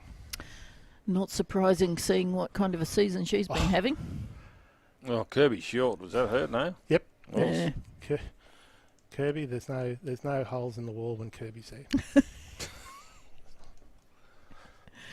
That's just determination, that is.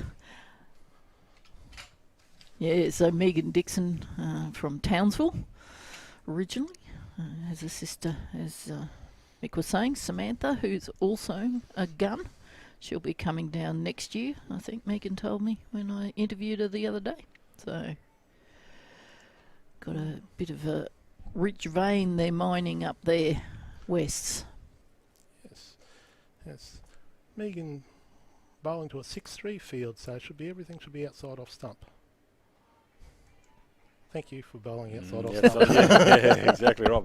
A little bit of outswing too from Megan Dixon, which is good to see. I love seeing a ball swing. It doesn't happen a lot at Allan Border Field, but today with the conditions overcast and steamy, not much of a breeze, but they've certainly able to swing this ball, especially in the power play.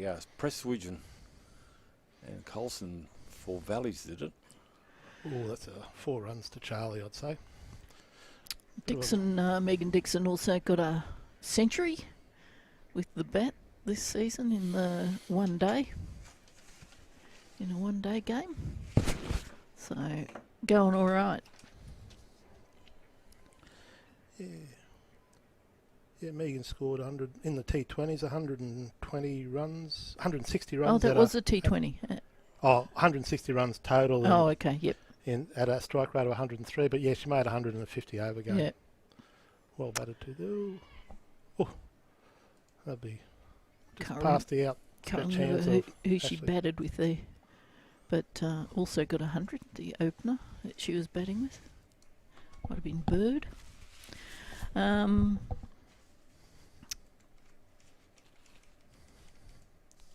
Yep. So both batters off the mark. Yeah, they need to just not lose their head about going too hard here, just because Harrison Short did. That's a nice shot. Charlie plays really nice cover drives. Will hit the ball nicely, mostly along the ground, but can also hit it in the air. Is there nothing better, Mick, than a cover drive? I don't know, a big bash, I can see how it appeals to some people, but I just love seeing the cover drives and the square cuts. You just don't see much anymore, but when they're taken, they're great. Dixon again from the southern end, and Kirby Short's got the circle. Is it Sam Dixon who's on? But I think Mick? so. I'm just trying to see if she is on. There's 44 isn't on the sheet, who just fielded that ball before.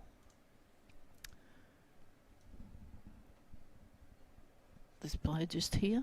Sorry, I'm pointing. You're pointing for the viewers, Carol? Yeah, I'm pointing for the viewers who without a camera on me. Yeah. Oh no, sorry, I misread that number. Beg your pardon. Oh, that's Tammy Cole, 46. 46, yeah. Well, Holly's coming on the other end. Yeah, so Holly Furling, who we just saw drop like a shot with a sore left shoulder. I guess she's had some Tiger Balm on that one. Don't know. Quick turnaround. Well, she came straight out and started warming up. There's not a lot of time between innings at all, but she didn't seem to be worried at all. And you went down and mixed. She didn't seem to be too concerned. It must have been a zinger. Yeah, not quite sure what happened there, but yeah, might have. I didn't get a lot of information and they were all getting ready to warm up. But they said that she should be all right. She's given it a shot, and she can't. Kirby's just checking to see whether she should be bowling. Demanding that she do a little bit of a rehearsal for her. You cannot stop this player from bowling. No. Take a leg off. Not to be a while. Yeah, she's holding that left arm a bit funny there, but... Just see how she goes. But I can remember a couple of years ago, Carol, she was sort of restricted in what she could do coming back from injury, and she just wanted to go out there and bowl. Yeah, she was absolutely livid. Yeah. They were babysitting her to make sure there was no more injury to the injury that you were speaking about, Mick, from a couple of years ago. So she's had surgery because of that a couple of years ago, but she's bounced back, as Carol said, in the big bash, and here she's back at Allan Border in Queensland, where she belongs. Yeah, fantastic. Just as she's doing here today, Remember when the first over used to be like wide, no ball, Wicket. Wide, Wicket. Yeah. 6. Used to get 2 for 8. With Yeah. two wides and a boundary. Yeah. So really tidied that all up since her injury comeback. So fantastic to see. Great player. Well, here's a chance with Lilia Venzio taking the catch. Very good. So this might be the difference, hey? They don't miss chances, West, so... Oh, that was just onto her a little bit quick, I think. Just skidded on, and Holly sort of warmed up now. She's had 3 balls, so just got onto her a little bit late on the pull shot. Yeah, there wasn't a lot of footwork either. So we've got number 6 coming in. Christina, no. That's not Georgia Prestwich, is it? No, I don't think so. The one thing about Holly, I think her mindset's changed as well, Mick Sims, is the fact that she thought the way to get wickets was just to bowl fast. Just bowl fast, didn't matter whether you sprayed them or anything. She's dropped the pace back a little bit, and then she started working her magic, getting her line of length right and then picking the speed up, whereas before it was fast, wayward, as Carol mentioned, a wide and no ball and then a wicket. Now she's just actually slowed it down a little bit, got her line length right, and then she gets into her work then, gets the basics right first in a spell, and then away she goes. Yep. So mixed right, it is Georgia Prestwich, and she's taken off her long sleeves that she bowls in, so she fooled me.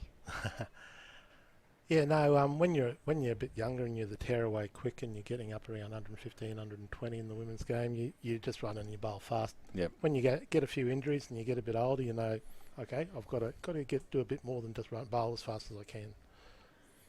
So they did cross. That's a wide ball, as you mentioned. And for mine, Mick, you're similar age to me. You're probably a little bit young, but someone like Richard Hadley and Dennis Lilly, when they got older, they got smarter, and they were just as venomous, even though they didn't have the pace. They just used their brain rather than their brawn, and I think that's what you find when you get experience. This is why we need players who've got experience still playing the game to pass it on to the young people. So, Delissa Kimmins, her bowling, it's she's backed off the pace and just bowls straight at the wicket. Gets them every time. Holy smoke! That was good. That was quick. So like a bit of vintage furling going on here. Just getting into her work, and then obviously with that wide ball, straightening that left arm up a little bit more. Yeah, I think going through the crease. Having a lot of trouble controlling that arm, I'd suggest. So just correcting what was happening there. You can see it's just going to hang in there. Holly into again. Well played. It's easy single. Even with Megan Dixon diving. Nice. Nice cricket. If you've got Megan on one side and Kirby on the other, you've got a lot of singles stopped and saved through the day. And they'll make the difference. You know, it's funny too. You see the bowlers, we used to always have a mark and you'd wander back 4 or 5 paces. I just noticed Holly here, she starts off at the mark and just runs straight in. Seems to be the trend these days. Yeah, they mentioned. I myself used to run on, hit the mark, and then keep going. But Joe Dawes, I think, so he's had a lot to do with with Holly Fielding, a great coach, Dawsey, with the Australian side as well. He was a terrific bowling coach, and he's worked with Holly, and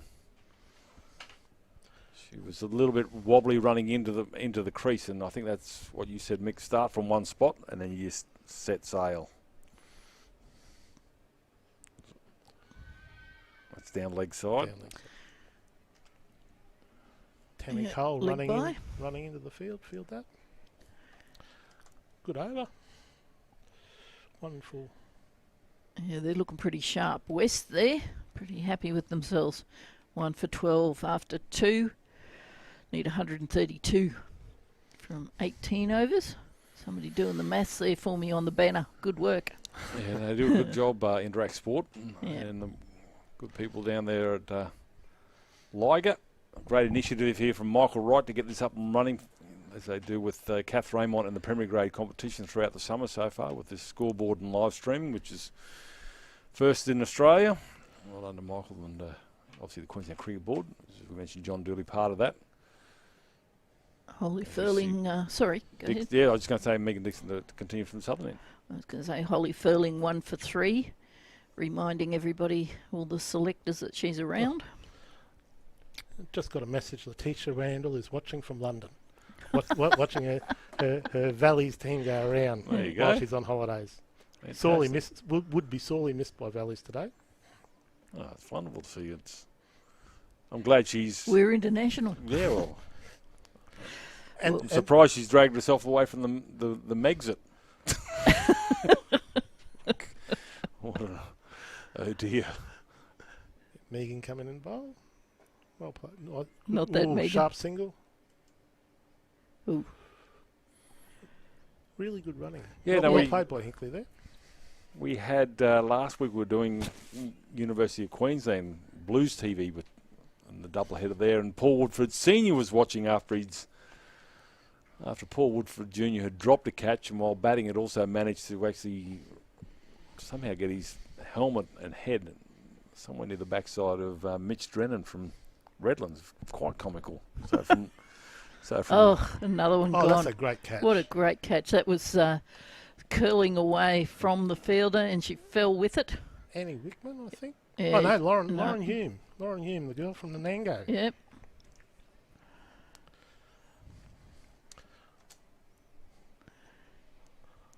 Great little town, Nanango, if you don't know it. Great catch. Good catch. Yeah, beautiful catch. It was moving away from her there. And dropping like a shot. So well done. That's Georgia's been batting all right this season. She's been going since coming to Valley. She's batted higher up the order, which was part of the reason for moving from Sandgate, to get opportunities to bat higher, because then they become more of an all-rounder, which you need in the 20 over and 50 over games these days. So still coming in now is 28, which is Michaela Hinkley, and Christina Colson will be out there. Yeah, number 7. Yeah, Lauren's probably the 12th person for Grace. I see Sam running. Sam Dixon must be the 13th person, just running drinks on and off then. So, And in these games, the whole 12 can bat and bowl, but 10 wickets out, all out. You can actually bowl. They're very good rules. Yeah, everybody playing. Bit of a consultation there between Captain Kirby and the bowler, Megan Dixon. Megan would be the skipper while Kirby's away, Mick? Megan Dixon, Megan's been captaining the games when... nice shot, Christina. Well fielded. When Kirby's not there.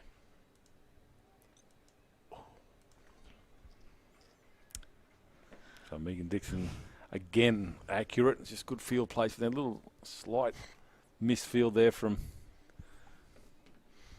Kirby Short. She assumed maybe there's a little bit of kryptonite out in the middle of Allan border. It wouldn't have been straight at her if she misfielded. Oh, gee. Just a hair's breadth away from another screamer there. I think there was a flying Annie Wickman then.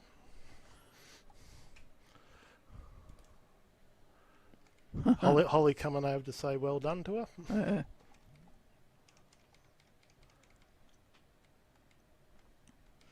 Oh, great effort. Gee. Should have called that. We'd still be yelling if she had. You give her the car. Yeah. So it's a power play. They're 2 for something. 20. 20. There you go. It's looked like a roulette wheel. Poker machine. Oh, well, good bowl. Well played. I'll tell you what, Megan Dixon has just got this wonderful action that's just right. We talk about the teapot action where, exactly right. One is following the other, and it's just straight down the line. If she pitches up, it swings, and it does swing nicely. That time she got a little bit more flight. She's a good cricketer. Yep, she bustles in. Her run-up isn't long. Not complicated, It's sufficient. Bustles in, a little bit skiddy, gets away swinger. Yep. She probably has a lot of variations from her indoor cricket. I think she bowls a knuckleball, slower balls. So, yeah, she puts that right arm right past the right ear, doesn't it? It's just perpendicular. It's a great action. Kirby Short now is going to make a bowling change, and you can say who this is, Carol. Mick's not going to. This is Ashley Sims, who coincidentally has the same last name as Michael, who's commentating with us. So be proud, Michael. It's all right. It's going to be... What's she going to bowl here? Tell us all about it. She's an off-spinner, so she'll try to bowl probably pretty much middle and off stump. Good start. Tends to not drag the ball down, might bowl the occasional full toss because she generally keeps the ball fairly full. But she likes bowling when Kirby's captain. Kirby just tells her what field, this is where I want you to bowl, and bowls to it. And then fields the ball whenever it gets nearer. This is might turn into a bit of a Kirby fest here, I think. It's extraordinary. She took 3 really good catches the WNCL game. They were really good catches. So again, as we were saying, Kirby over there talking to Ashley, saying, well, this is where I think you need to bowl. And then it's just about executing it. And I don't want to dive again. Yeah. Don't let them hit it to me. That was a good start.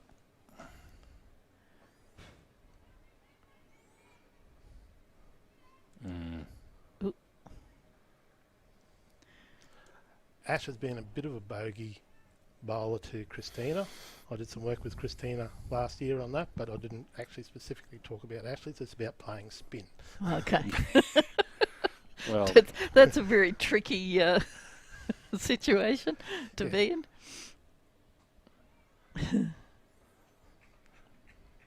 Now, this is good bowling in the power play. Just the 2 so far from the over. It might be the kiss of death here, but I think from memory, West were in the 40s at the end of their power play.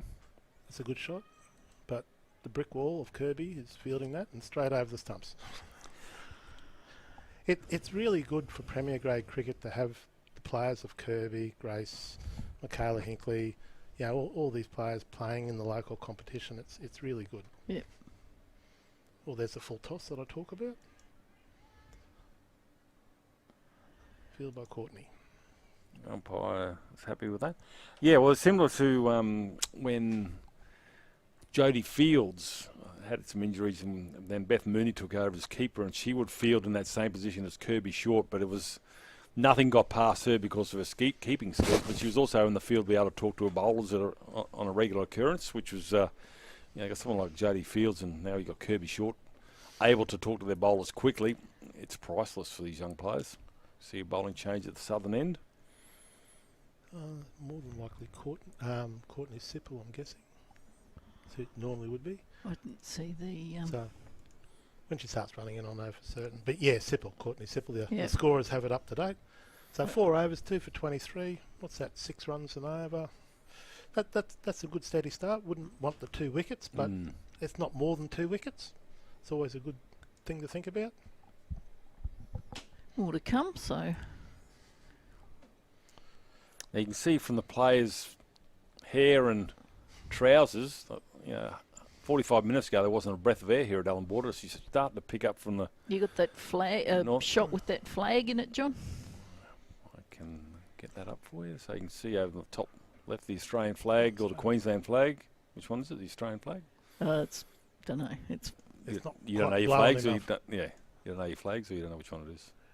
Okay. I wasn't paying that much attention, and now it's... The breeze has certainly picked up. I don't think it's got that big square thing, the big round thing that says it's a Queensland flag. The crown in the middle, I think it is. Or something there like you go. That's the Australian flag. Yep. So the breeze is coming from... Crosby Park. Yeah. That's a nice shot. 4 runs. How I called it. Nice square drive there by Michaela Hinkley. Yep. The Crosby Park End, that's another name for the northern end. Crosby Park End. Brothers Rugby Club End. I think they were calling it the City End in... the other end, or the city end, Yeah. But the northern end was always a tricky one. There was nothing to sort of, apart from just say the northern end. Brothers End. Rugby, they've had their grounds top dressed and redone as well. They could do with some rain on it before the rugby season starts. Sipple again. Yeah, Chance for run out. All given. Gee. Well, there's a bit of a mix-up in the middle here for Valleys to lose their third wicket in the power play. Not ideal. No. Ideal for West in the 5th over. They're 2 for 27 now. Lauren Hume with a Bat in the air. quick left-handed underarm. Yep. She's... Back in the game again, the girl from Nanango. yeah, that's right. That's a costly wicket. Christine is probably the batsman that can bat a long innings in a T20, knock it around, and then hit big when she has to. Sierra J coming in next now, after a good bowling. Yeah, the difference between the two power plays, Mick and Carroll, these Western Suburbs have taken their catches, they've fielded well, they've cut down the singles, Kirby Short in particular, putting pressure on the batsman, and that's built pressure to get some more runs out of this power play, and they took off for a run that probably wasn't there, and they've lost their third wicket. So 3 for 27. They need to consolidate now and then also turn the scoreboard over. And when they do that, they've got to find singles. And I can guarantee you Kirby Shaw will absolutely plug every hole. She's what did you call her, Mick? The wall. She's also the carpenter. She can just fill holes with putty or anything. Good, very good tactician. Very good tactician. So it's just not about bowling well. It's where you put your field and how you can lift your fieldsman. So Valley's a lot to do here. 4.5 overs gone. They're 3 for 27. Sipple's bowling well. They are all bowling well. Backed up by some good field placement and fielding. So could be a little bit shorter length this bowling. Just looking at the field, they dropped third man back to the boundary. Yep. Slightly back of the length, not bouncer stuff, but back of the length, not pitching the ball up. Jay trying to glide that one into the gloves of Dooley. As Mick Sim says, if you can get it through that second slip region, you've got yourself some runs. Probably you don't hit it too fine. There's nobody back there I can see on screen. Oh, there is a player down there. Third man, yep. Ash, Sims. Ooh. Again, that's good bowling there from Sipple. Gee. Good way to finish. And I think couple to go. Courtney's had only had limited opportunities in the heat and fire this year, but she's one of the fast bowlers they've got their eye on, and genuine pace.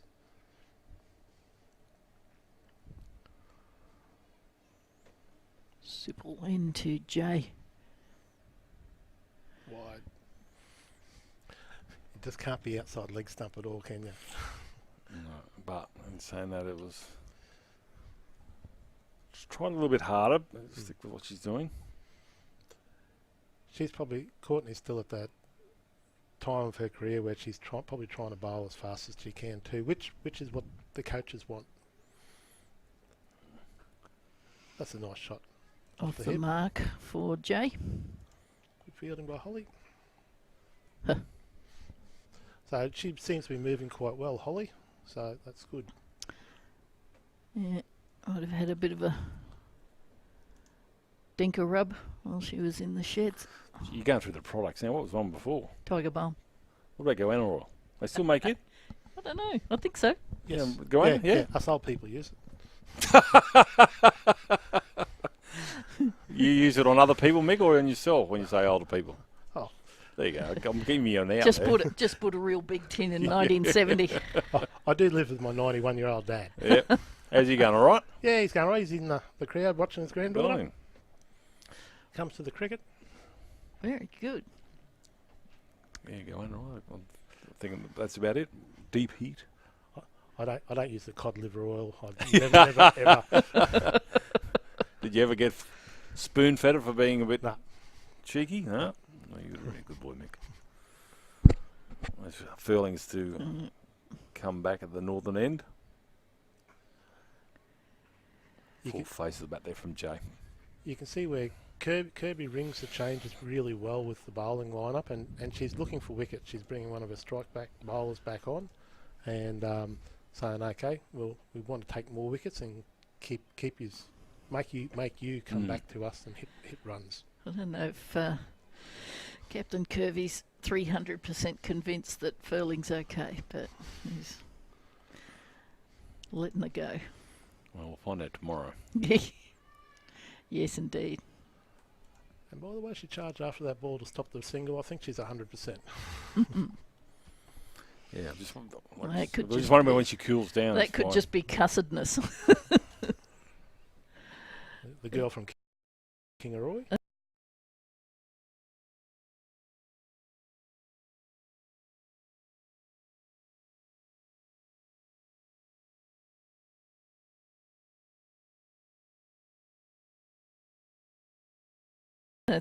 To Jay. Oh, that's a good ball. She's gone. Older. Yep. And hence why Kirby. Yeah, exactly. Yeah, that's a good ball to any batsman, that one. Yeah. Especially T20, you're trying to score runs. You know, there's over goes to Castle. So West's making themselves making their dominance felt here in the still in the power play, which seems incredible. 3 for 29. We're still in the 6th over. Got young Abby Harris coming in. Also has batted quite well. Made a 20 last weekend in Valleys in a win. So knows how to bat. Good medium pace bowler. Didn't bowl today, but yeah, gets coached by Andrew Goad. So oh yeah, well,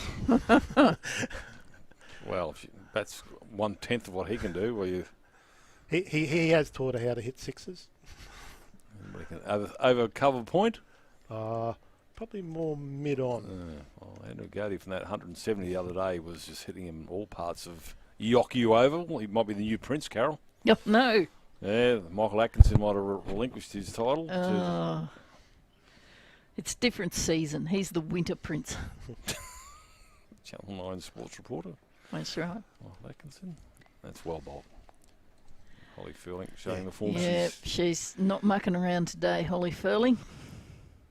Oh, and another one. Well, gee, feel sorry for Abby there, but that's not a bad ball. No. For your first ball. Yes. Yep. On a hat trick. Yep. So Holly Furling has gone from worrying about her welfare to 3 wickets. Yeah, sometimes you can come off and look at the scoreboard and you've got a 0, but you've got to just see what sort of ball you've got out on and go, hang on a second, you go out there and try and put something in front of that. Yeah. That is class bowling from Furling. She's just, as you said, cut down the pace. Maybe that injury's actually slowed her down and just made her concentrate a little bit more, but she's certainly got, 2 in a row. And she's on target for a hat trick. And I wouldn't mind betting sending the message to the selectors. I'm thinking. I want to be back in the WNCL team. Yep. Yeah.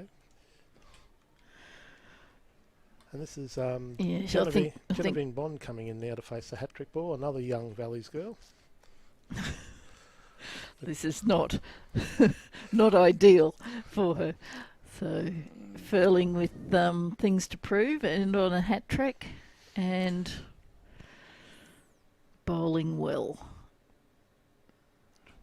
Survived. And she's disappointed, Holly. What was that? Yeah. And I can tell you what the 2 previous batsmen are saying. How come I didn't get that one? What's going on? Yeah, I would have put money on the Yorker at off stump being the ball to bowl. Bit snatchy at the ball there.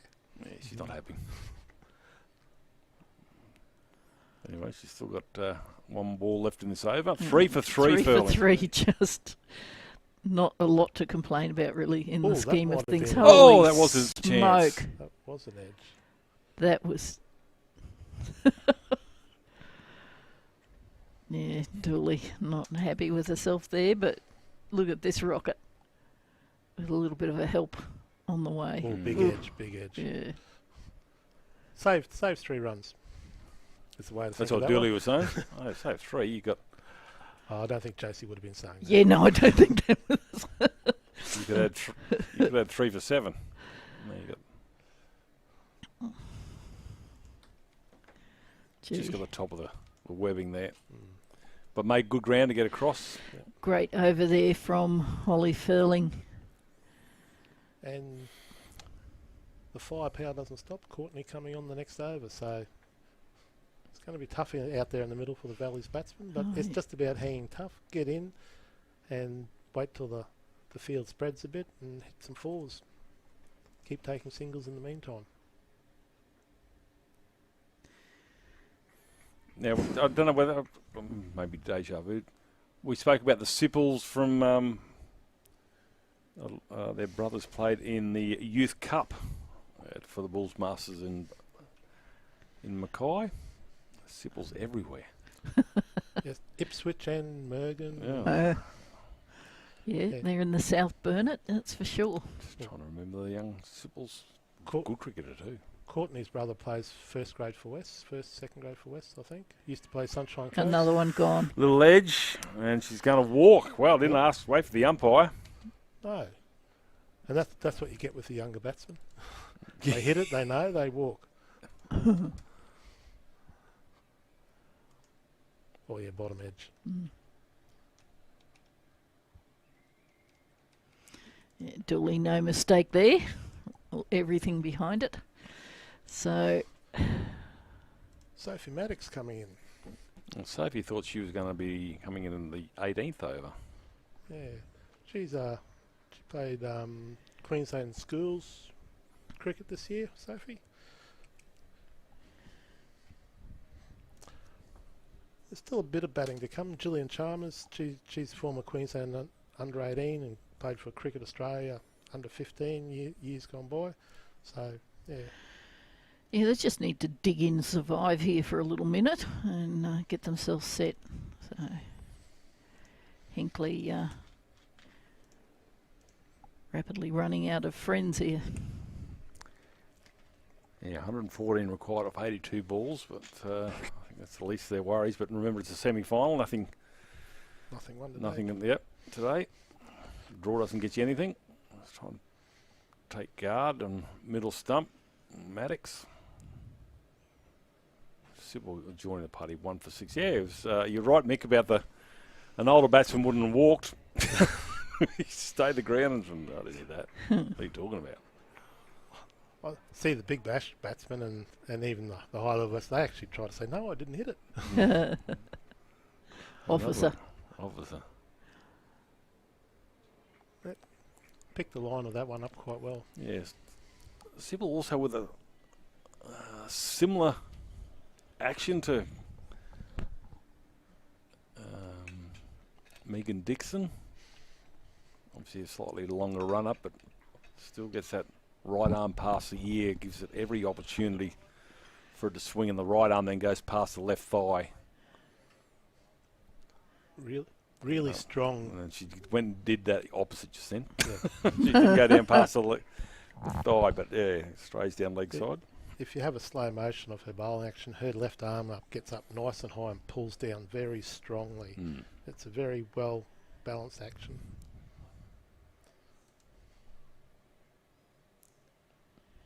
Have a look here. Sipple. Nice shot. Well played. Yeah, Valley have to survive now, but with 6 out, tail will have to wag. There may be a pinch hitter in the back end. Mick, you know these players a bit better than myself, but yeah, still some batting. Gillian Chalmers and Hinkley's a first class player. So yeah, cricket's not over till it's over. Old wise Chinese proverb. Hang on a second. I did grow up in Mount Morgan. Confucius was the opening bat, I think, for... By anything from Chinese, by a proverb. Confucius, yeah, he just sat on the hill and watched. Oh, did he? Could have sworn he played in these younger days. It was almost like changing sports. Phil Gilds. There's always an old saying in rugby league, and then you just insert whatever you like, Phil. It's not an old saying. It's almost like George W. End of the over there, and the end of the 7th over, and Valley struggling 6 for 31. Simple, good bowling, 1 for 7 off her 2 overs. Yeah, they're going uphill here, Valley. There's no doubt about that. But they just, as we keep saying, they just need to dig in and see if they can put up a bit of a fight here. There's a bit of a brains trust of experience there for West getting together with. Looks like they're bringing spin back into the equation. Yeah. I think there was some discussion whether to give Holly her 4th over, would it have been? The third. I think. No. She bowled one spell and then bowled another one. Oh, I thought she was 3 for 3. 3 off 3. I'm going to bring Ashley Sims back on. So these two have been sharing this northern end, Sims and Furling. And Kirby Short just mindful, just to keep Furling just in case something gets crazy. And Sims are keeping it tight. So this is just turning the screws. It's not any easier now for Valleys. Yeah, Holly's only had 2, sorry, yeah.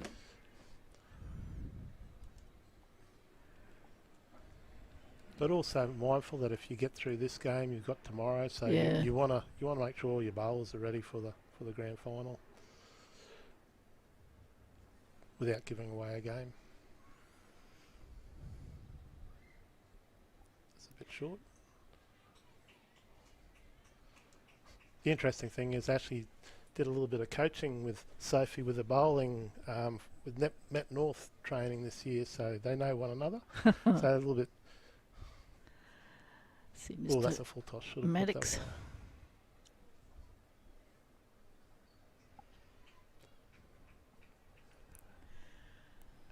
Holly's keeping the field up to enticing the batsman to try to hit over the top here. That's a good length.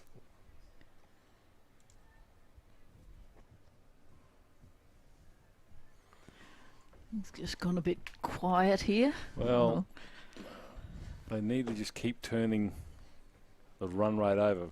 Short's got everybody inside the circle. I think, Mick, I can't see from my spot. I think everybody's up. One out. One about 3/4 of the way, so good 15 metres in from the boundaries. Courtney Sipple at mid-wicket. There you go. So that's... Was that thunder? Putting the heat on? Don't think so. I haven't eaten today. Oh, sorry. That's my tummy rumbling. That's a big tummy. It's hard to... we've got some cloud here in Brisbane, but in the distance it's hard to know, folks, because there's a fair bit of smoke in the air looking towards the mountains. So there is rain forecast tomorrow, isn't there? I think you were saying. Yeah. Afternoon. Well, it was forecast the day they put a grand final on. Oh.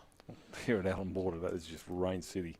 Supposed to get maybe some storms tonight, so it'll be damp, they reckon, one way or the other. So 6 for 32 off 8 overs. So yeah, it's a fine line. I think if I'm the batting out there now, I'll be looking just to take as many things as I can. Build your partnership. Cricket relies on partnerships. It looks like not the part timers, but this not your Holly Furlings and Courtney. We're bringing Olivia Hartland on now and Ashley on now, so you'd be looking at trying to just milk a few runs, get yourself up where your tail end the batsman might be able to have a good go at this later on. Be what I'd be saying if I was coach. Well, the thing is, Kirby Short is actually changing bowlers just so they don't have that rhythm. The batsmen, they've got to readjust every over. It's not fair, basically. She's relentless, that's for sure. Yeah, but it's good captaincy, and then they've built the pressure, and they're going to keep going with it. It's what the Heat did. Yep, left arm over, which is not enough left arm bowlers in the game for mine. They just bring another entity to it. Obviously, spruiking my Scott Walter fondness, a left arm bowler. You can go away and have a cup of tea for a couple of hours while he talks about Scott Walter, if you like. Yeah, sit back and enjoy. It's riveting stuff. He's still taking a lot of wickets. He's just fantastic, isn't he? He's got the Duke ball today. He'll be having a great time if he's bowling first. So probably a single there. Just take on the fieldsman as quick as you can. That is Megan Dixon. I don't think I would be. She doesn't miss. She's used to throwing the stumps down in indoor and outdoor. Now that she's full-time training, she doesn't miss very often at all. Oh, gee. Still looks like the ball's just holding up on the pitch. That one really held up on the pitch. And I feel like we're getting the winds picking up again. yeah, the flags. It is definitely the Australian flag. We can see that Yeah, now. I feel like the weather's taking some kind of serious change here. Tends to roll wrists at the end here. There's Heartland. There you go. Yeah. She not your classic left arm in swinging No. bowler. Tends to push the ball across slightly, which is nothing wring with that either. No. That's just. But it looks like it could be a slower ball as well, which can throw you a little bit, but it's not. This is Heartland's got a nice little repertoire here. She does a little bit of a squat before she comes in, and that's her routine. Yep. Nicely played. Good single. Do you know, does she bowl around the wicket much, Mick? No. Generally always there, over? that side. Haven't noticed that she bowls around the wicket much at all. I think it's obviously with that short boundary to the left of the screen there, it's probably ideal that she sticks to bowling over the wicket. And it's always, with 4 overs, you've got to be on your radar straight away. So you need to bowl to your favoured side straight away. Just stay on there where you know you can pitch it outside off or middle and off. There you go. Good running.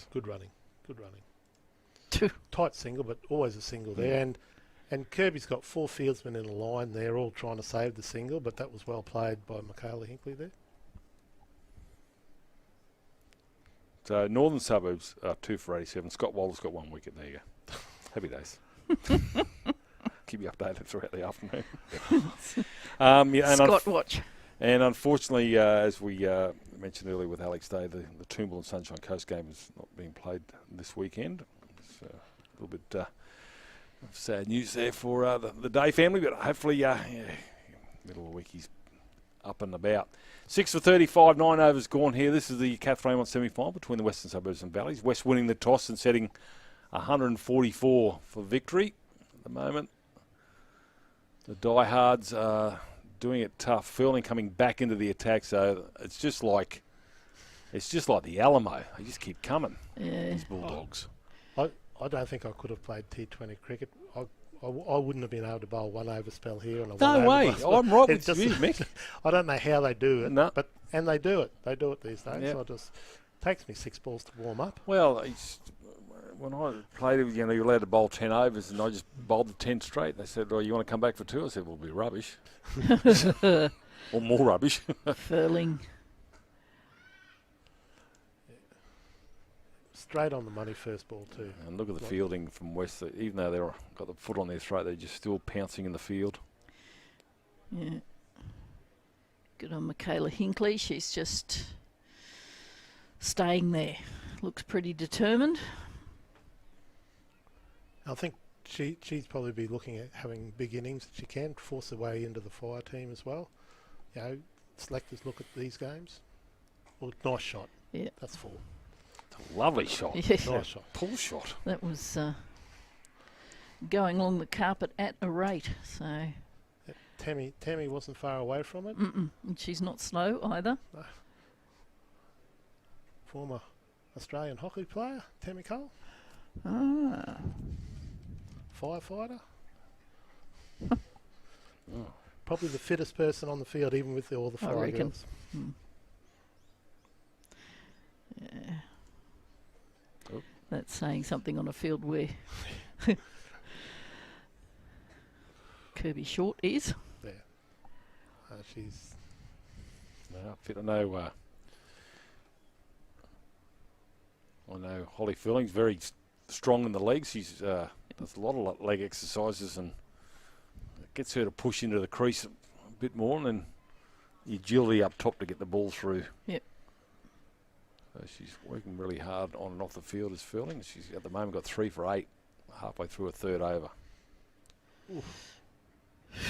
Well, obviously nearly tied herself in knots there, but Josie Dooley had a good old chuckle with that one. Yeah. That one went in the glove. Can't believe it. So we're in the 10th over, 6 for 39, and Hinkley 16 off 20. Just veered away, just went away a little bit from the bat, but it was the one to go for. It was a good foot outside off stump. Sorry, 30 centimetres. I don't know what that is. I know what foot is. Second last ball of her third over, Holly Furling. Kirby Short in the action today. Yeah, Kirby's not letting any foot off any pedal here at all. Even ringing the changes, the field's still up. Like they do have 3 people back, but looking more at the edge with the third person and the deep cover for when they get hold of it. 4 people back. So with that field setting, she should be bowling short of a length, with the people sort of mostly behind the wicket deep. Oops. Wide. And I don't think we would have been running back to our bowling mark either, John. Nope. I'll be doing a Scotty Walter there. Just tried to, I don't know whether she tried the slower ball there. Just have a look at the hand there. And just pushing it down leg side. Yeah. No, that's right, Mick. You take a turn to get back. You could read War and Peace between balls when I was bowling. The end of Furling's third over, 3 for 10. Do you mind? Yes, Holly Furling. And we thought she wouldn't bowl. Having a conversation with some selectors here today. Yeah, good runs at the end of the innings too. So putting a hand up for Yep. player of the match. And it looks like Megan Dixon coming back on from the other end. So Just keeps coming. So 4.1, my maths tells me, is the run rate after 10 overs. Yeah, still another 103 required from 10. I'd say around 10 runs, just over 10 runs an over. Son of a school teacher, sorry. I'm in the presence of geniuses, right? I know. A couple of mathematical wizards. I'll tell you. A strain down leg that might be that could be a direct hit. It was a direct hit, but no, not out. Says the man at square. So. And I looked and worked out it was pretty easy, so I opened my mouth. There we go. Too far wrong. No. There she is.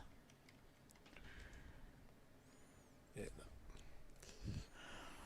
So,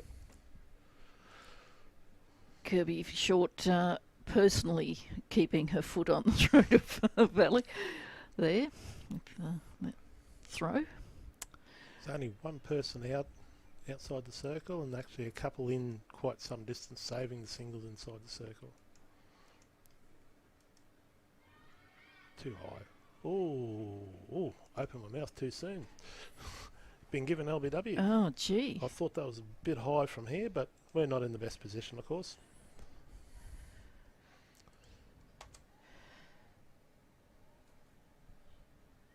Oh, might look at it shortly. So they lose their 7th wicket regardless. Sophie Maddox departs. Michaela Hinkley remains. Coming in now is Gillian Chalmers. Yep. Has open batted in the T20s this season, but with the heat players back, it's dropped down the order a bit. Is that? Can't see much there. You generally go by the keeper. Going down the leg a little bit was the keeper, then straighten up to Dooley. That helps the umpire make a decision. It was definitely in line with the stumps. I thought it was a bit high at best, but he's in the better position. Michael is the umpire. Michael Melford. Melford, yep. thankless job umpiring, especially grade cricket. You don't do it for the money in grade cricket. And he's a redhead and going to school with a whole family of them in where I grew up. I know not to argue with redheads. So. Might hit the back pad, Mick. Okay. But still, a bit of height would have been the issue. But anyway, the umpire's given the decision. That's the 7th wicket down for the diehards. Dixon 2 for 17. Ooh, there's my shot. Well, they go. Dive, Ashley. I'll go for 4. Boundary that we haven't seen for some time here for Valleys. So, yes, I can't remember the last one. I'm not sure if they've actually... Yep, hook shot over there. There you go, that's right. Oh, yep. Yeah, good, Mick. Well done. See? No idea where your car keys are, but you can remember where that went. That's a good idea. Oh, remember all the golf shots I had. All the golf all 108 of them. Wow. Yeah. Dixon again.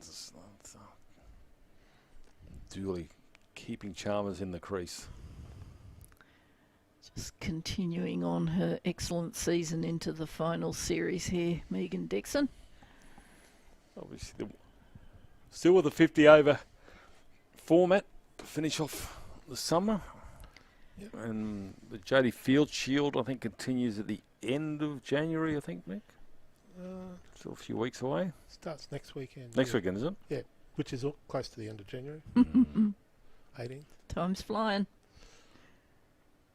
Oh. Paul Pink Shield wraps 15th. up today. Tomorrow. Josie Dooley miscounting there. Who made that, Mick? Who made the Paul Pink? Who made the final? No, I think they're still just playing around. I see what you mean. Yeah. Final might be sort of next Friday if there is Friday night at Chelmer. Nice under lights at Chelmer there. Dixon to Chalmers. Well played. Good ball. Yep. So, like I was saying, there's still plenty of batting to come. It's just you need a Maxwell type innings where somebody takes control, goes. Yeah. 46. Bit dire though for Valleys. Not looking terrific. And the thing, I guess, which is in the last few years, mind you, they missed out on the T20 final. Valleys are backing up from the T20 final last year in the semi-finals this year. West missed out on the T20 final last year, so they're probably looking to right the wrongs, I suppose, in their mind process. Yeah, Valley's sneaking into the top 4 equal points with Gold Coast, and the percentages of 0.2 the difference. So well done to Valleys, and obviously Western Suburbs finished on top on 21, Sangay just behind on 20, and then UQ on 14, who will take on Sangay Redcliffe after lunch here. Okay. Spin back on into the operation.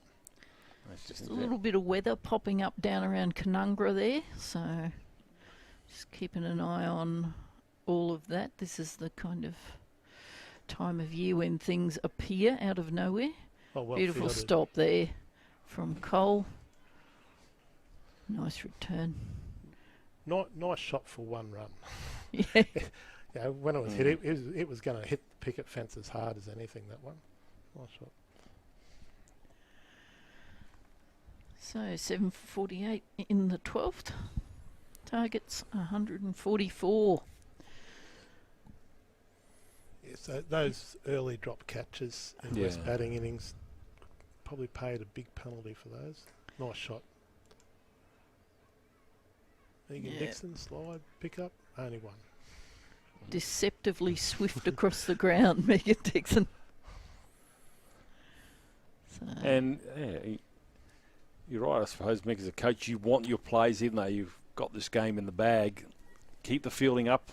You've got another game tomorrow. Take the momentum into Sunday's grand final.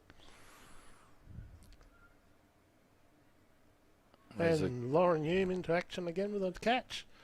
So that was Hinkley gone. Ash Sims gets scalped there. Very important.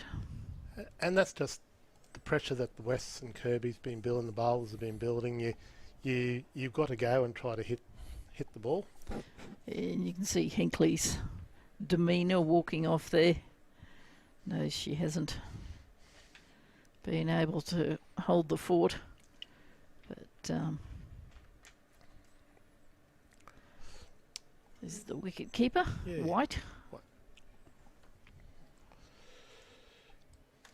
Yeah, there's here's that ball again from Ash Sims. Nice catch back there, reaching above her head. It's her first wicket, Sims. Yeah. 1 for 4 in her third over. Nice catch above the head there. Mm. Who is that? Lauren Hume. Oh, yep. That's mine. Yes, the Nanango yes, girl. the Nanango girl, of course. Sorry, I just I just blacked out there for 5 minutes. Oh dear. Former Queensland under-18 player, came back, gave cricket away for a while, came back this season, first full season for a while. Good South Burnett girl like Holly Furling. So Sims will finish her third over. Furling and Dixon also will have bowled their 3. Short calling her fielders in there. Dixon That must and be a Cole. left-handed batsman. I was just looking at that. Yep, left-hand batsman. Moving everybody around.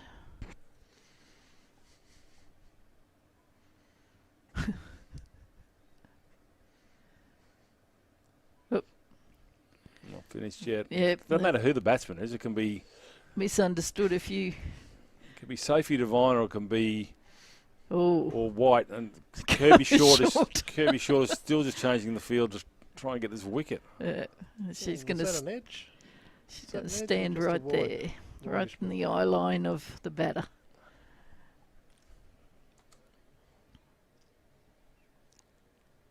No, just a wide ball. Ooh. Sending them out again. Close to the edge of the bat, I think, John. It wasn't far away. Oh, did they umpire? Gave her a run, so that was a run. It was a drop catch. Yep. Interesting. Pretty tough. Wasn't an appeal, or not an appeal, a bit of any disappointment from bowler or keeper, so maybe they saw more than the umpire, but regardless, they're still there with 8 down for 48 at the end of 12 overs. So the end of Sims is over and walks away with a wicket, 8 for 50. I like the look at Chalmers there, Mick. Just realising she's the senior there. Gillian, former West player too, so doesn't mind. Players never mind playing against their old clubs. So very experienced, been away to national championships. Good leaves, hits the ball well through the covers. Just got to hold a shape sometimes. So bowling change again to the southern end, city end. Up on the hill there, they're unrolling the biggest roll of glad wrap I've ever seen. So Lauren Hume's been repaid for a good fielding with a bowl. She's another left-arm bowler. Makes sense. Giving everybody a go here. So I guess they'll all be full of beans tomorrow. Took some good wickets early in the season, Lauren, but when you get the Grace and the Holly and those girls back, the overs get chewed up by the first-class players too much. Ooh. Easy single. And Gillian won't give up. Gillian will try to keep Valleys in this game for as long as she can. She'll try to get as many runs from as she can.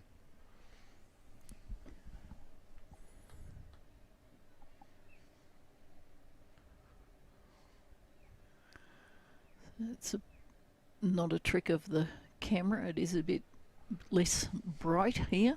Yeah. Clouds are getting a bit thicker. So Short still changing the field. For the left-hander on strike in White. If they can wrap this up in 15 overs, I think West will be very happy with themselves. Go in and bit of a challenge to the teams playing this afternoon. How about that, they can say? Short goes into cover, bringing Fine leg up inside the circle. You. Ooh, that will be a free hit next ball. Well, Helicopter, yep. Field can't change for this one. Yeah, it just slipped, I think, by the look of that one. Is that the first one we've seen? Yeah. Been a couple Yeah. line ball ones, but that was an easy enough one to call. Very disciplined.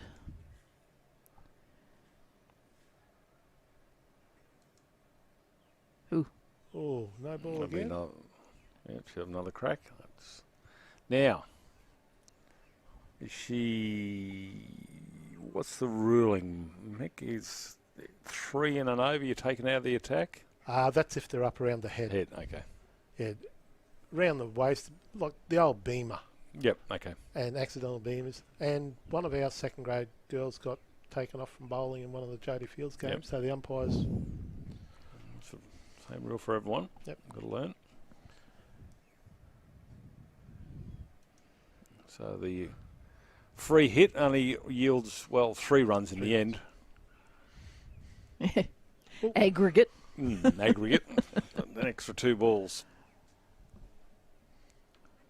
But, yeah, kind of good she didn't completely lose her head there and try and really belt it. Might have gone nowhere. That's a good shot. Yeah. Easy single. Throw. Oh.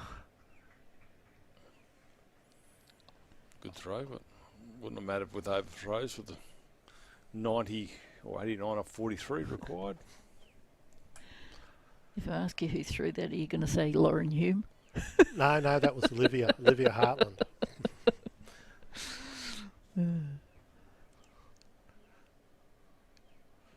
Nice work.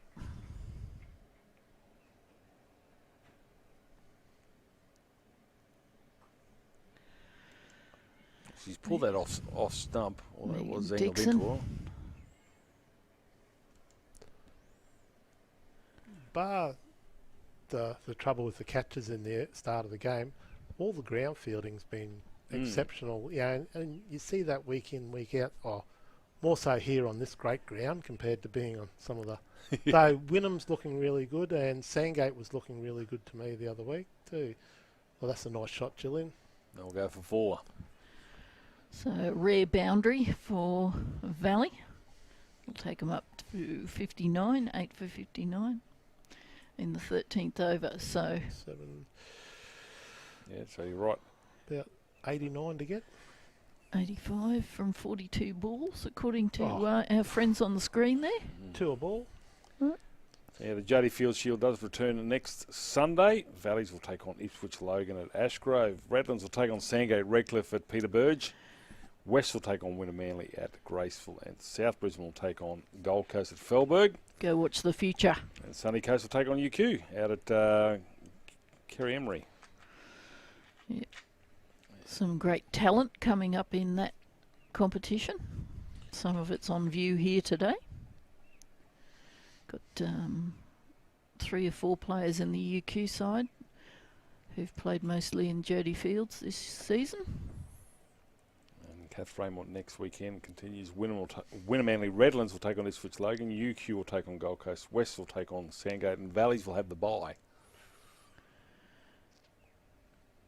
Oh, throw between the legs. Oh, it's just like tennis. We're not back here at Allan Border until the WNCL on the 5th, though, are we, John? We've got the men's, Oh, the okay. 26th. Yep. There you go. Australia Day. And that'll be a bit Australia Day. dangerous. I think there's a holiday on the Monday, so you can imagine whoever wins that men's final will be ugly.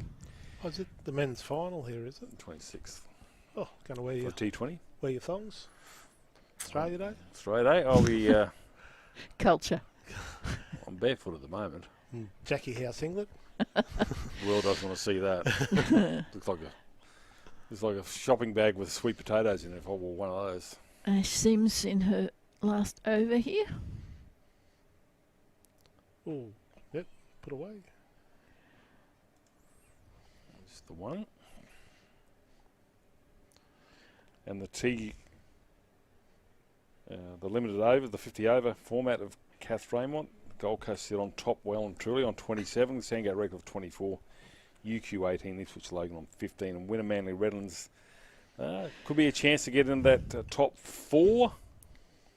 But it's a long way to go before. Nice shot. Pretty wild to not see the Dolphins in the T20 final series. Yeah, just percentages not getting them in. Yep. Obviously out by 0.2. Winning the same number of games as Valleys, but yeah. So you might get the win. You've got to keep getting those bonus points and run rates. You never know.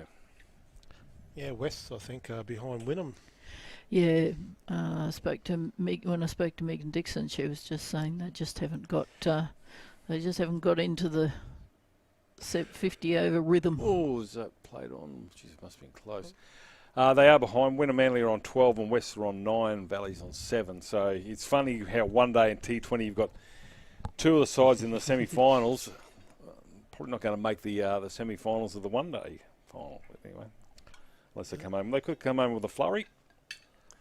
Remembering that the Big Bash is over, so Western Suburbs will have most of their superstars back, and they might make a late surge.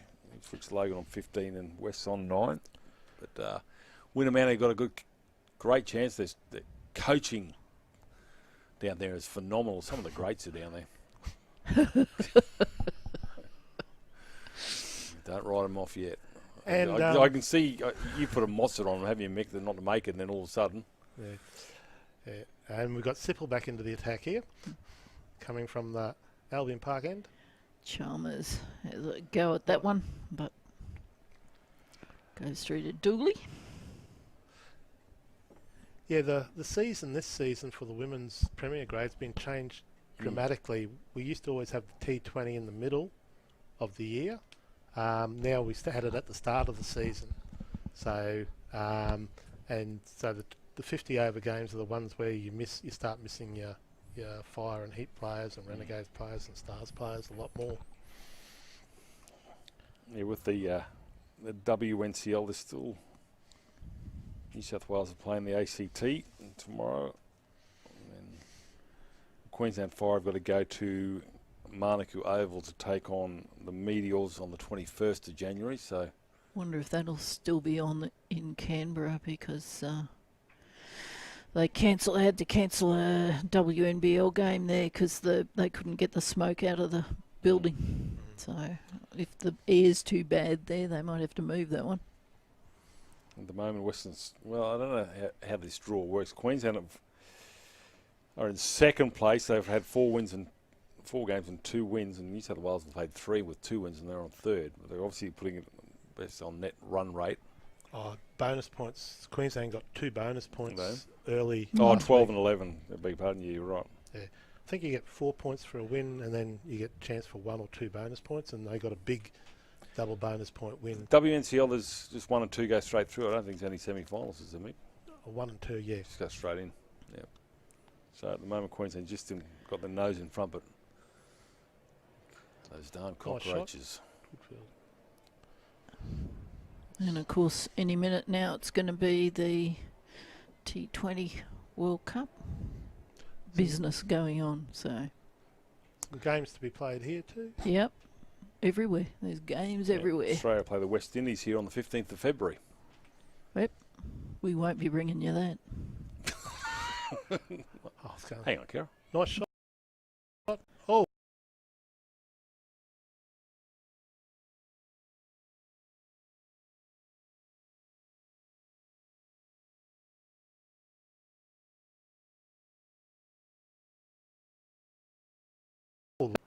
Yeah, so it's 9 for now, and pretty disheartened now the Valley batsmen as they come off. Yeah, Gillian was just forced into trying to score as many runs as she could. Wasn't quite there to drive off the back foot. Feeling every ounce of the maximum 62 metres back to the fence. So Lane Sunderland, who had an absolute belter in the field. Maybe they should have put her in early to bat, seeing she was feeling so chipper. Yeah, talk about the World Cup. Australia play the West Indies on the 15th, and if you want to come back down here on the next day, Bangladesh will take on Thailand. Yeah, good. And then on the 16th of February, so 3 days, right, India will take on Pakistan. That will be that'll be fiery. Yeah. So, what days of the week are they, John? I don't know. What 15th, date? 16th. Okay, hang on. So there's 2 games on Allan board. India will play Pakistan in the afternoon after Thailand, and Bangladesh will play in the morning on the 16th. 15th and 16th, they're the weekend. Holy smoke. Well done, organisers. Good work. Yeah, well, the Thailand women's team was just out here playing a couple of games against Queensland under-18 reps. And, yeah, I think got they some might good have feedback from those games. Yeah, I think they had a couple of games in Sydney as well. Change of bowling, Lily Avenzio coming on board. Look at it. It's good to see other countries coming on board there with the cricket.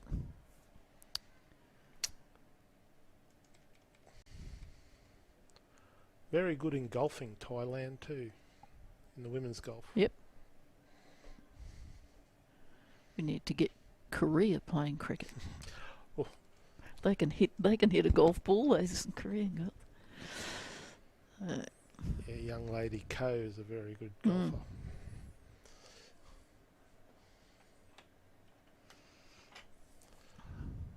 Lily medium pace coming on the other. Josie's keeping up to the stumps. And the field is still really tight. Kirby's not letting anything off here and probably wants to finish the game as soon as she can. Yes, I imagine they'll be champing at the bit to get this over and done with, so...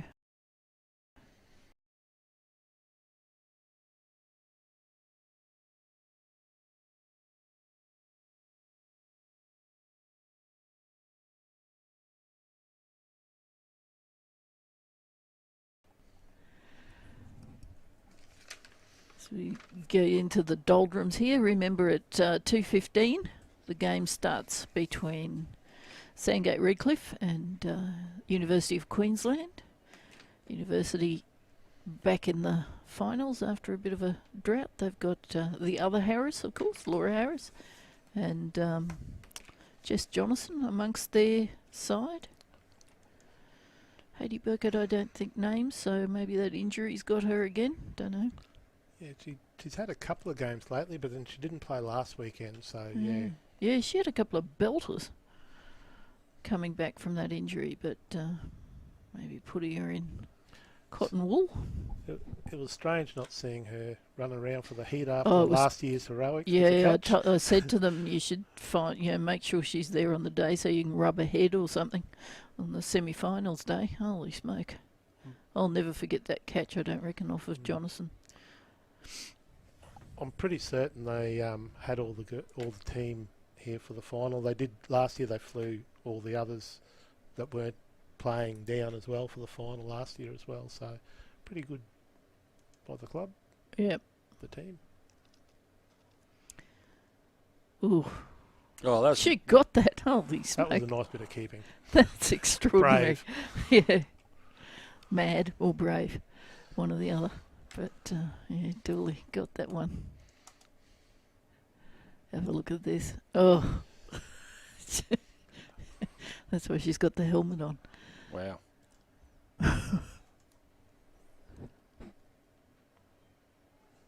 Well, he does go on a bit, Radar just going a little bit off with the bowl, but she hasn't had too many bowls the last few games, so yep. A bit rusty. Has Furling got an overlift? Yep. Oh, well, maybe they should just stop mucking around then. Oh. Wow, how did that miss? I don't know. I don't think anybody knows. Look at this. Straight for head and straight for it, and over the top. Oh, just must have been a coat of varnish in that, I reckon. Must be smaller bales than the Big Bash. That's a good shot. Oh, going to be fielded by Megan. Yep. And run out? No. Oh. We had a great view of that ball being thrown from the boundary and hitting the stumps on the second bounce. We did. So, Kylie White out there, just hanging in there. Got a little fingertips on the edge of the cliff for them. It'll be a good test to see, as you mentioned, Furling's got an over to go, whether she does bowl. Now she's cooler, and I wonder whether she might be a little bit stiff, you reckon? And as you mentioned, Carol, Kirby's probably not 100% convinced she's 100%. So. Yeah. Mick Sims has got suggested that she is, so she's still. She's hiding her. She's looking like she's moving pretty freely there at square leg. Yeah. Now that's rain. I think I can see. Hey. On the screen. Just if you stand up, Carol, look at the roof in front of you. You should see droplets on the. Oh yes. So we have rain here. Now this will be interesting. Oh, no wonder they've been hurrying. I didn't think this was going to happen. I just looked at the radar a second ago. There wasn't anything anywhere near, but... Well, I can't see down the left there. Oh, yes, I can just see the groundsman. They don't seem to be too perturbed. They're sitting on the tractor. I was looking for it up the other end, but I see it down. Yeah, it's down the Crosby Park end. Now, brought Courtney back in for a last over. Interesting. Do they bring Furling on now to try and finish this in case rain sets in? Nice shot. Lane's father, John Sunderland, that I used to play junior cricket with in Rocky, would have been proud of that shot, and they get a run with an overthrow. Nice. Well good paying attention. Well, can't get that sentence out. I can't get that sentence out. The umpire's called no. He's called dead ball. So they're going back. I think he was in the way of the fielder that might have got it. Do you think that's why? Anyway.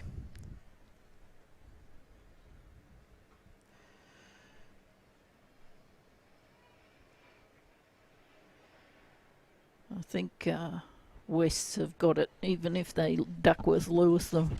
So. No way, Carol. I will not subscribe to that. Duckworth-Lewis is the craziest thing on the planet. I wouldn't be surprised if Valleys are 30 runs in front with that system. Oh, I see. Nice shot. Nice shot. I just don't get it. And that's gone for 4. Oh, dear. Crowd cheers. The crowd's cheering. We've all got our headsets on up here. We can still hear that's right. masses. The Duckworth-Lewis system, it's complicated, but it's better. I think it's more even than the old way of averages and what the score was at the time. I don't quite understand it all, but some of it makes sense. Except for when you hear cricketers on the field. I heard this last night where they talk about wickets being assets and things like that. I'm thinking it just sounds like big business. We have assets left, I'm thinking. The terminology, man. And Furling is coming back on. And John, you were right. It's coming back on. I think they're all sick of this. I think they thought they'd be in the sheds by now. 17 overs, 9 for 72. It'll be good for Valleys to try and bat out the 20. Oh, yeah. Well, that's what they've got left, isn't it? To be as annoying as they possibly can. Yeah.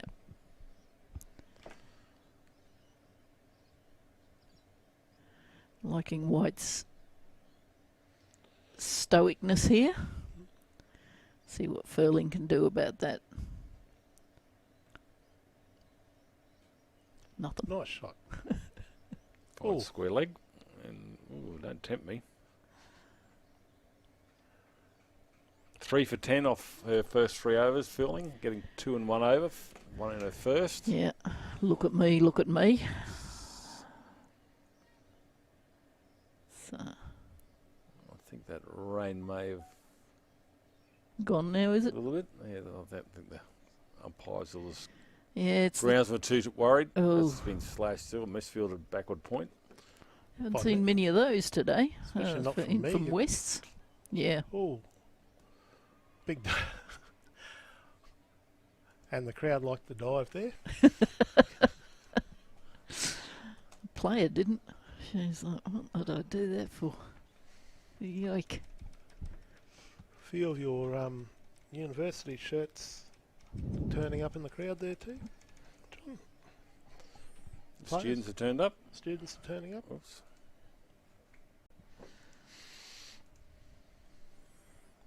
Fielding again. Coming round the wicket to the left-hander. Nice shot. She's, I don't know. She just looks like she's not going anywhere, White.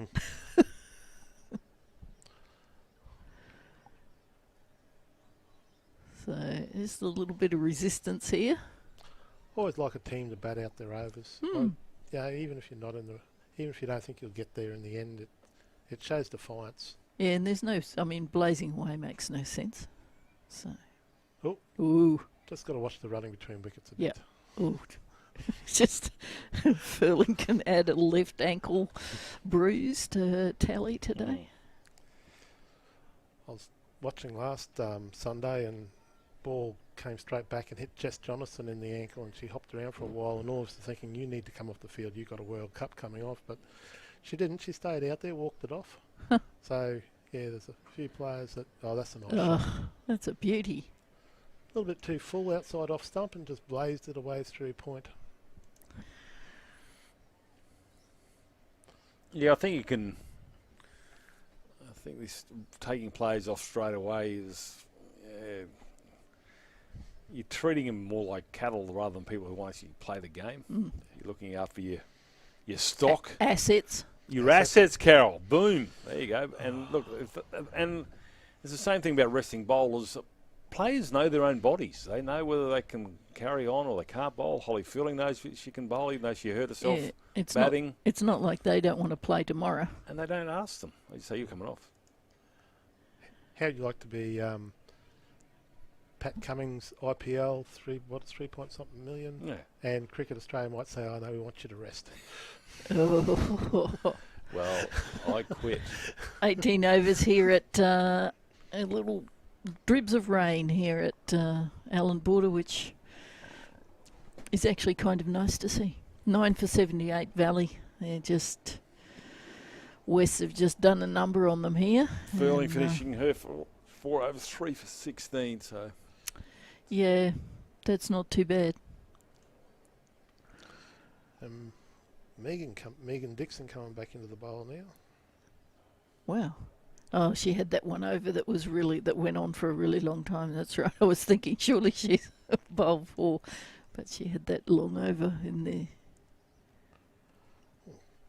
Brisbane, 31 degrees, feels like 33. Oh, it's cooled down 2 feels like degrees. It says rain at 7 o'clock on my app. Me too. But they tell lies, they're like weathermen. Well, it wasn't even on the radar, so it was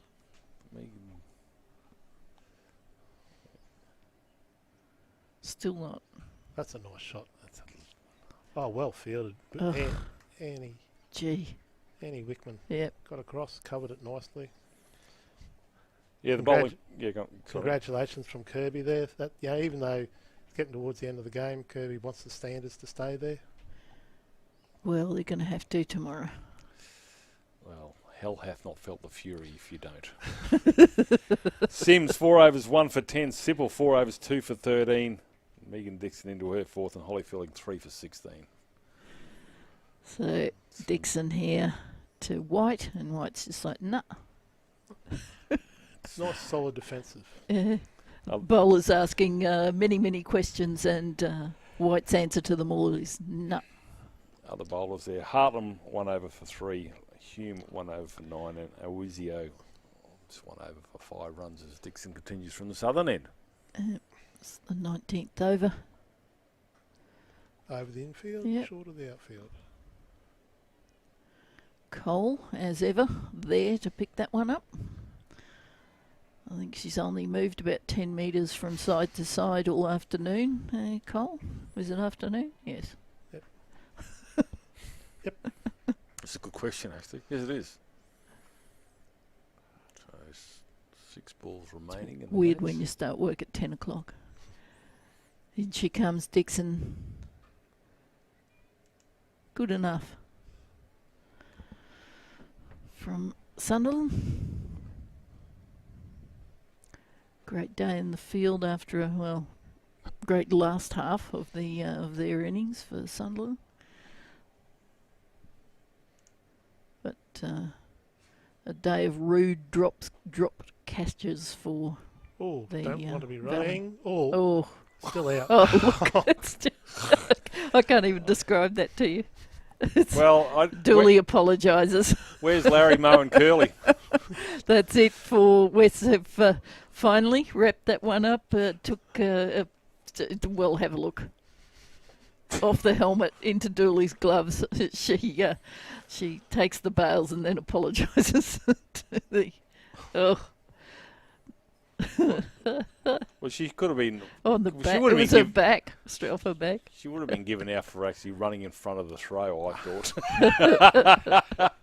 As you said, the Western Suburbs have progressed to the grand final tomorrow. They will meet the winner out of the next game between Sandgate Redcliffe and the University of Queensland. Here come the groundsmen with their light cover on their Mick Sims, your analysis of that game, mate? The Western Suburbs were always in control, and unfortunately Valley's probably lost in the first 6 overs. Yeah, those drop catches that you can't give Grace that many bats, and they got to a defendable total, and then even with the loss of Grace from the bowling attack, they had enough bowlers and a good enough bowling attack to limit them, and took their catches. Run-outs. There's Grace there, yeah, comprehensive from West, ruthless from the captain, Kirby Short there.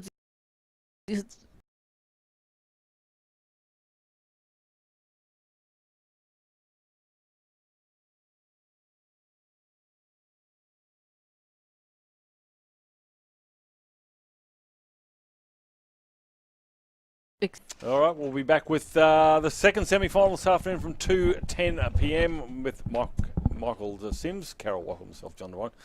Enjoy your lunch. We'll be back very soon.